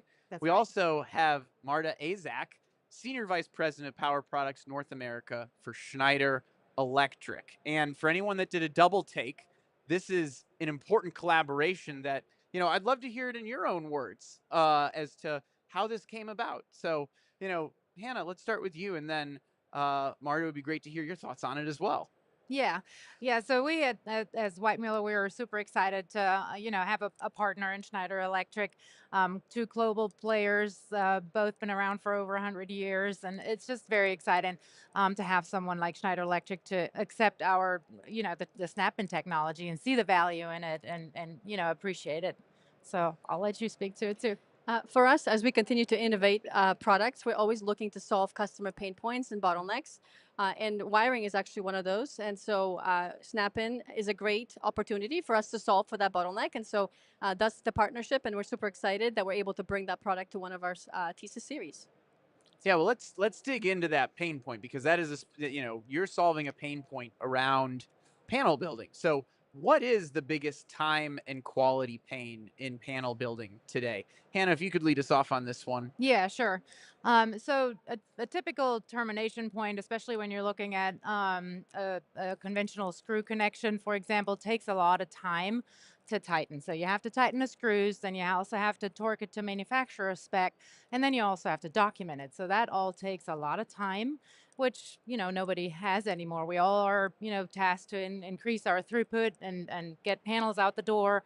And so that's one of the biggest pain points with the labor intense functions like screwing down on screw blocks. And so that is something that the snap-in technology now takes care of. And you can wire up a connection point in under a second. Yeah, I'm excited to dive more into the snap-in technology here. I guess, Marta, anything you want to add on that topic before we dive into our next conversation point? Sure. So as I mentioned before, our customers are telling us that wiring is a bottleneck. It used to be a unit cost, and now it takes hours to wire a cabinet. And so the four things we hear consistently from customers, the first one is really wiring is something that can really blow up their schedule, right? So it's one of those things that is costly, but it also takes the longest time. The second thing is they don't have the right workforce, right? So we hear from customers that it becomes a pain point for them to bring in the right skill sets to get the wiring done. The third thing is, rework, right? So the work is invisible until it's not. So they can go and wire things properly.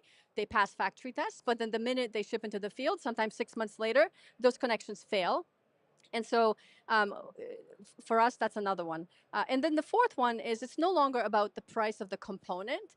It's really throughput. So as Hannah mentioned before, right, it's also how many cabinets can those vendors get out the door or produce in a shift. So four things across the board. Yeah. So, I mean, the reason this is happening right now, the reason this partnership is taking place, throughput is the bigger priority over price. Rework is rampant in the field when it comes to wiring. There's still workforce challenges. Everyone here in this industry is hearing about them and can feel those pains on a regular basis. And like you said, wiring can blow up the schedule as well. Yeah. So let's go into the snap-in technology. What makes it groundbreaking? Like, take us, under the hood a bit. How did the design match the customer need?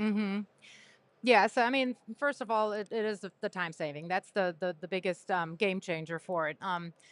But it also allows you, for the first time, to tool-free wire a terminal block, even if it's just a stranded wire.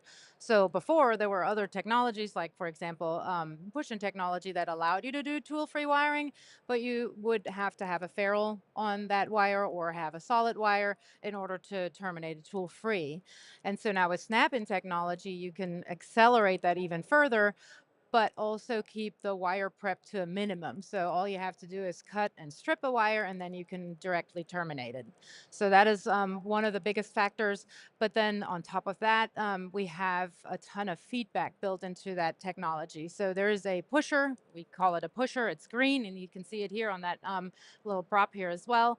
That pusher jumps up when you terminate the wire. That gives you an audible click, but it also gives you a visual feedback, and you can feel it when you move your finger over the termination point. So you always know right away whether that wire is terminated correctly or not. Yeah. Let me talk a little bit maybe about TSYS itself. Please. So TSYS is actually in its second century of innovation.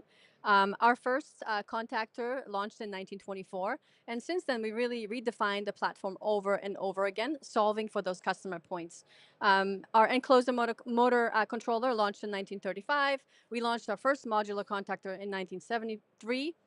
In 2019, we launched a lot of our newer series, right? And like I said, every single time we've launched innovation, it was about solving customer problems. So at the beginning, it was all about capacity. In the 2000s, it was about modularity and integration. And now it's about the bottleneck, which is wiring. And so Snap-in is actually a great solution for us. We're able to solve that customer pain point together with the Weidmüller team. Yeah, I do have a follow-up question about TSYS in just a second.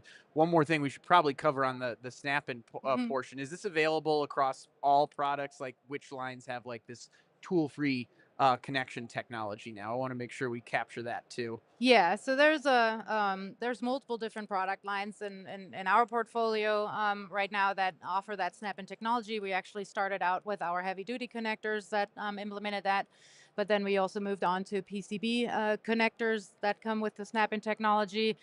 Terminal blocks came next, and then we added power supplies with the Snap-in technology and a push-pull plug-in connector as well. So it's really growing throughout the whole portfolio, and there's plans to add it into other portfolios. I heard a bird saying that will be relays with Snap-in technology soon, so we'll definitely expand, but then also expand within the product portfolios, right? Add more sizes, more variety, and just grow that overall technology. And I'm happy to show it real quick if. Oh yeah, if I should. absolutely. Yeah. All right. I have a stranded wire right here, so there's no ferrule on it. And I have the one of the TSYS products right now here with the Snap-in technology. You can see the green pushers. That's usually your indicator also for this technology. And I can just feed it into here. I'm hoping that you can see this right now. And it does a little click, and the pusher jumped up, and you know you're terminated. Yeah. So it's super, super fast, and you get all this feedback from your device. Yeah, and I'm not sure if the folks out there could hear that, but there was an audible click right here up at the bench. So it's definitely there, definitely makes it very clear. Marta, I want to pass it back to you as well to go into TSYS just a little bit more. You know, where do TSYS customers feel the benefit around this the most, right? You've given us some of the backstory on why this was the perfect fit, but where do they feel the benefit, whether it's build time, commissioning, etc.? Actually, all the things, right? So build time is actually where they see the most visible benefit. So as you saw in the demonstration, it's a very quick connection. We're actually seeing up to 96% time savings in that one conductor connection, which is huge. The second one is really around the commissioning quality, right? So right up from the beginning, you're able to hear it, you're able to feel it and see it. And so right from the first power up, we know that the customer got the right level of quality. I would say the other one is maintenance, right? So maintenance is really quick. You can reuse these. And so you don't have to have a whole afternoon for maintenance, but you can actually just make it happen very quickly right on the field. And I would say the last one is really on a lot of vibration systems. You don't have to retighten things, right? So this actually works really well from the day you install it all the way through the life of the machine. Well, I've got two quick questions to wrap up our conversation. We might hold the record so far for the longest we've gone without diving into AI or robotics in this conversation. So the first question is around robotics. Both of your organizations are ready to robot, right? What has been true for automated wiring to be reliable at scale related to robotics? Marta, if you want to lead us off, and then Hannah, if you want to take it from there. Sure. I think the most important thing is that the customers don't realize that the systems have to be cohesive. It's not something you can just bolt on at the end, right? So a great example is our Lexium cobot, right? For us to be able to have this technology work with that, we really had to take a lot of steps to eliminate steps, right? So take things out like pre-work, things that the cobot cannot recognize, until we get to a point where you're able to just repeat the motion over and over again with the repeatability without any sort of drift. So to make it happen, like I said, it has to be a decision at the design point, and that's exactly what we did with the Snap-in technology. Yeah. Hannah? Yeah, and I can add, ready to robot means a few different things to us. So it's automated assembly, it's automated marker lasering, it's automated wiring is the third step in this whole process. And Snap-in for the first time made this a reality because one, it is tool free. So you don't have to follow a screwdriver torque sequence, for example, when you screw down on a screw terminal block. So it's an easier motion. But two is it takes almost zero insertion force to release that mechanism inside. And so that makes it very, very easy for also a cobot to wire up a terminal block or any other device with this Snap-in technology. Yeah, so we've been talking about TSYS, we've been talking about robotics. Where do you see Snap-in expanding, Hannah? Good question. I mean, I think, you know, it's revolutionary technology that doesn't come around very often.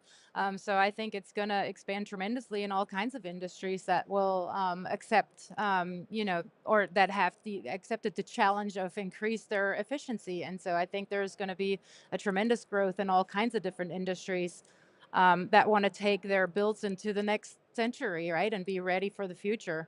And so that's really where we're seeing the growth. Yeah. Marta, any closing thoughts? Yeah, I mean, for us at Schneider, we're starting with the TSYS Deca, but we're expanding it to the entire family of TSYS.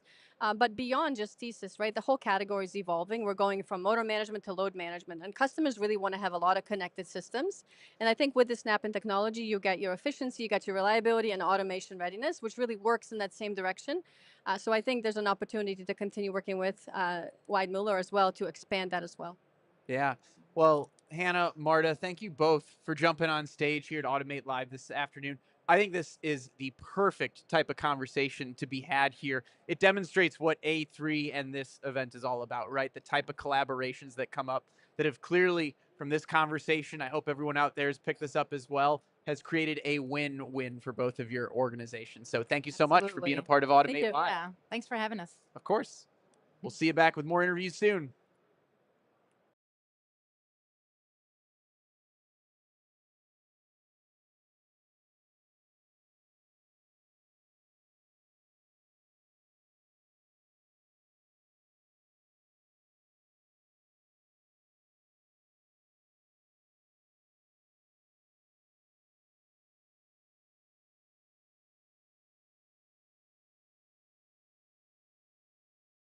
This is what I have been thinking about for many years now. If your car is driving at 60 miles an hour, does the car have the luxury to wait for the cloud to tell it what to do? I would say no. The big one is clearly at TRI, the diffusion policy. That was a big outcome for us to be able to show off this ability to do imitation learning, where there is no writing of code and you can teach the robots to do these really complex behaviors. Can I foresee cars being made? One, they should be mostly software defined in the next few years, and can they be made in a 100% automated line without any human touch? Yeah, I can see that. I can see that in 10 years. I can't see a humanoid working alongside me in the kitchen in the next 10 years. We're sort of defined in our intelligence by our ability to use tools, and if we look at all the ways we interact with the world around us, you know, I don't move a pallet by lifting it, I move a pallet by using a pallet jack. Why on earth would I make a humanoid robot that's going to pull a pallet jack around? What a suboptimal use of all of that complexity and all that capability. And so I think we're going to have to kind of imagine for our industry and for our economy this portfolio of robotics that's going to do everything that we want them to do, and not be attached to the idea of a particular form factor being the right one for everything. This is something that humans have been dreaming about for thousands of years. Like the early conceptions of the humanoid robot were like 3rd century, BC in China. I think the Greeks were even writing about things like humanoid robots. So we've been conceiving of this as humans for thousands of years before we conceived of computers.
All right, welcome back, everyone, to another Automate Live conversation here at the Automate Show in Chicago, Illinois. Now, we're walking the show floor. There's 50,000 people here this week, and there is a lot of incredible robotic solutions, and we're going to be talking about one of them today. So I have Xiyang. He's the Chief Technology Officer at Flexiv Robotics. Thanks so much for being on the show today. It's a pleasure. You know, so when we look at the change in the robotic landscape, industrial robots have been around for 65 years now. There are over 4 million of them deployed globally across the world, but they're still changing. There's a lot of new technology that's being focused into robotics. So when you look at the landscape that's changed over the last 24 to 12 months, what are some of the big things that we're seeing around robotics? I think there's a lot of interest in adding AI to robotics. So in the past, it was just picking things, moving from point A to point B, fixed trajectories. But over time, with the new AI technology, we are seeing robotics adding vision on top, people adding vision on top of robots. And we are also looking at new solutions in different spaces. So we have increased interest in physical AI, thanks to NVIDIA's new ecosystem. And for us, we are also adapting to all these changes and developing new technologies. And that's what I think really gets into you as an organization. You were founded in 2016. You're a 10-year-old company. So in the grand scheme, you're a relatively young company that is learning really quickly how to evolve in the robotics landscape. So let's go back to you guys being founded 10 years ago. Who is Flexiv Robotics? How did you guys get started? And talk to us about this evolution of new robotic solutions that you guys are bringing to market. Yeah, when we started, it was back in 2016. Deep learning was taking off. And for us, we were thinking about, okay, there's a lot of interest in the vision side of things. But as humans, when we manipulate things, when we do things, it's a combination of a sense of touch and a sense of sight, right? So we focus more on the sense of touch side of things. And we decided that, okay, we're going to build a new form of robot. And we coined the term, adaptive robot. And what it essentially has is basically a high degree of freedom system that's capable of feeling context, understanding the environment through the sense of touch. Awesome. So when we look at robotics and the sense of touch, what are some of the applications that we're really seeing getting this deployed into the industry today? There are a couple. First, you have polishing, where you need to, you have to come in contact with the surface, feel the bumps, and removing them.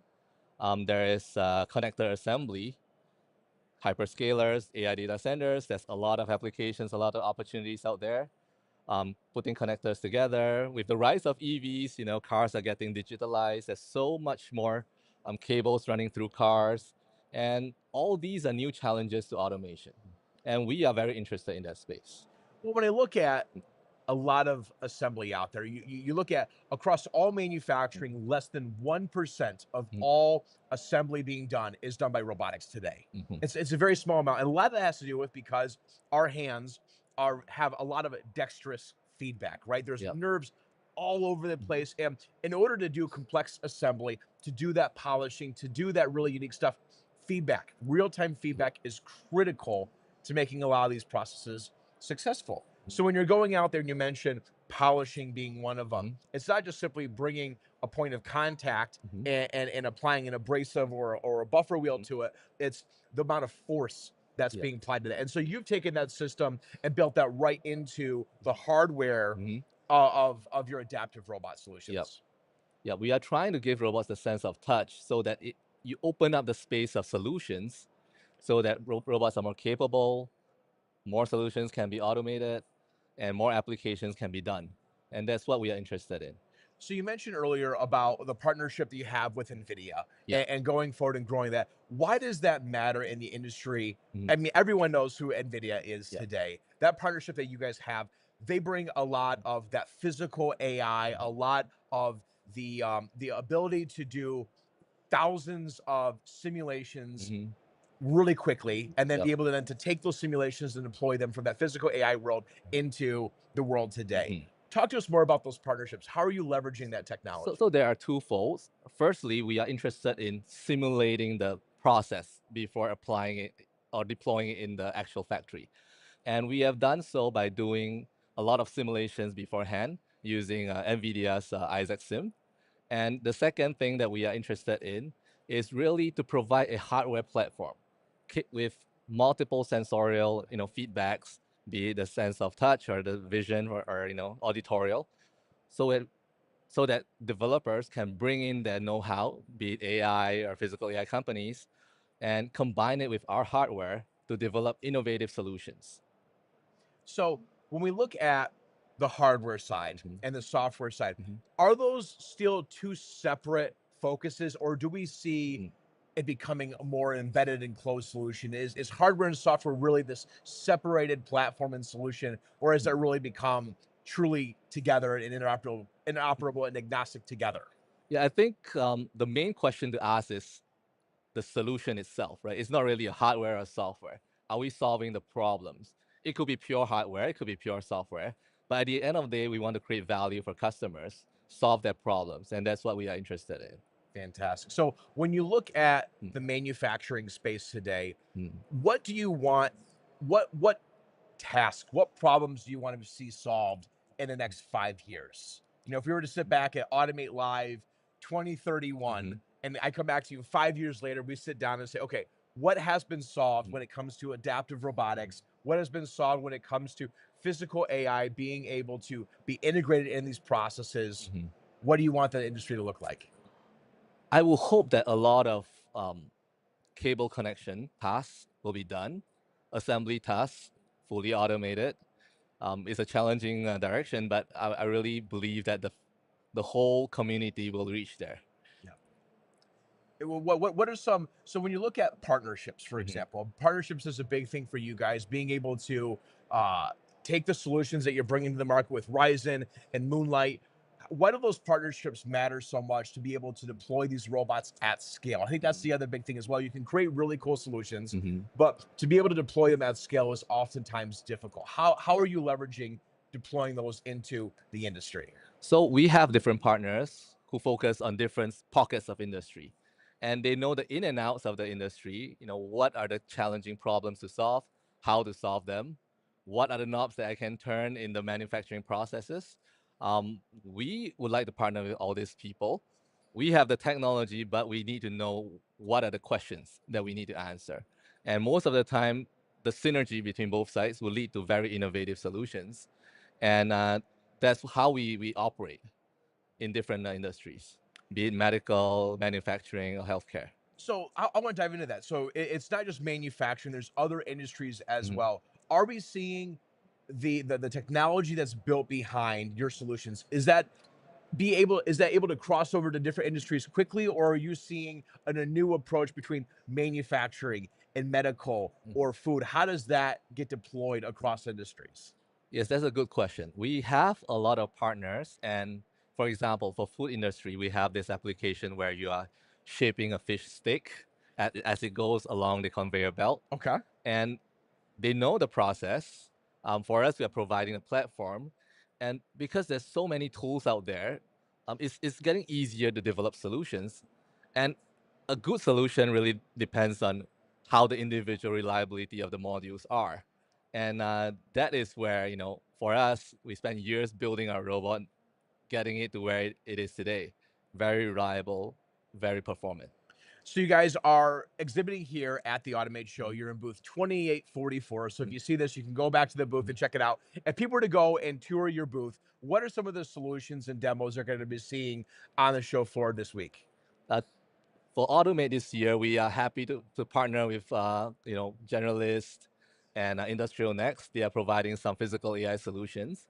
For us, we are showing some of our latest technologies. We have a new robot, which we launched yesterday. It's called Enlight. It gives full body tactile sensing, which is great for a lot of new applications. For example, reaching into a cluttered environment, feeling all the obstacles and reaching for what you need. And we do see a lot of opportunities with that new technology. So with that new 7th Axis solution and Light that you're bringing to the market, how is it feeling? Is it through your end of arm tooling that's giving that sensing? Is it through the robot itself where it's a collaborative environment? dive us a little bit more into, I know a lot of people are familiar with the term collaborative robots, but dive us more into how is that feeling being taken place, and how is that information then being given back to the rest of the system to really make it fully embedded? So for our earlier series, the Rise-On series, what we did was that we included torque sensing at all the joints. So you sort of feel what's being applied at the forces being applied at the end effector. At the same time, you can control the forces being output, right? And for Enlight, we took it a notch higher. So instead of just using 1 degree of freedom torque sensors, we are going to use multi-directional force sensing. And that sort of like gives you this redundancy of sensing, allowing you to feel any force or contact along the body of the robot. And that's the new innovation that we are pushing. That's fantastic. So when you look at where we're at in the industry today, what are some of the big misconceptions that you are still finding end users facing today when it comes to robot deployment? How do we overcome some of those struggles and risks that we're still facing when it comes to integrating these robot solutions? I think a lot of users are, the biggest problem that I see is really underestimating the deployment time.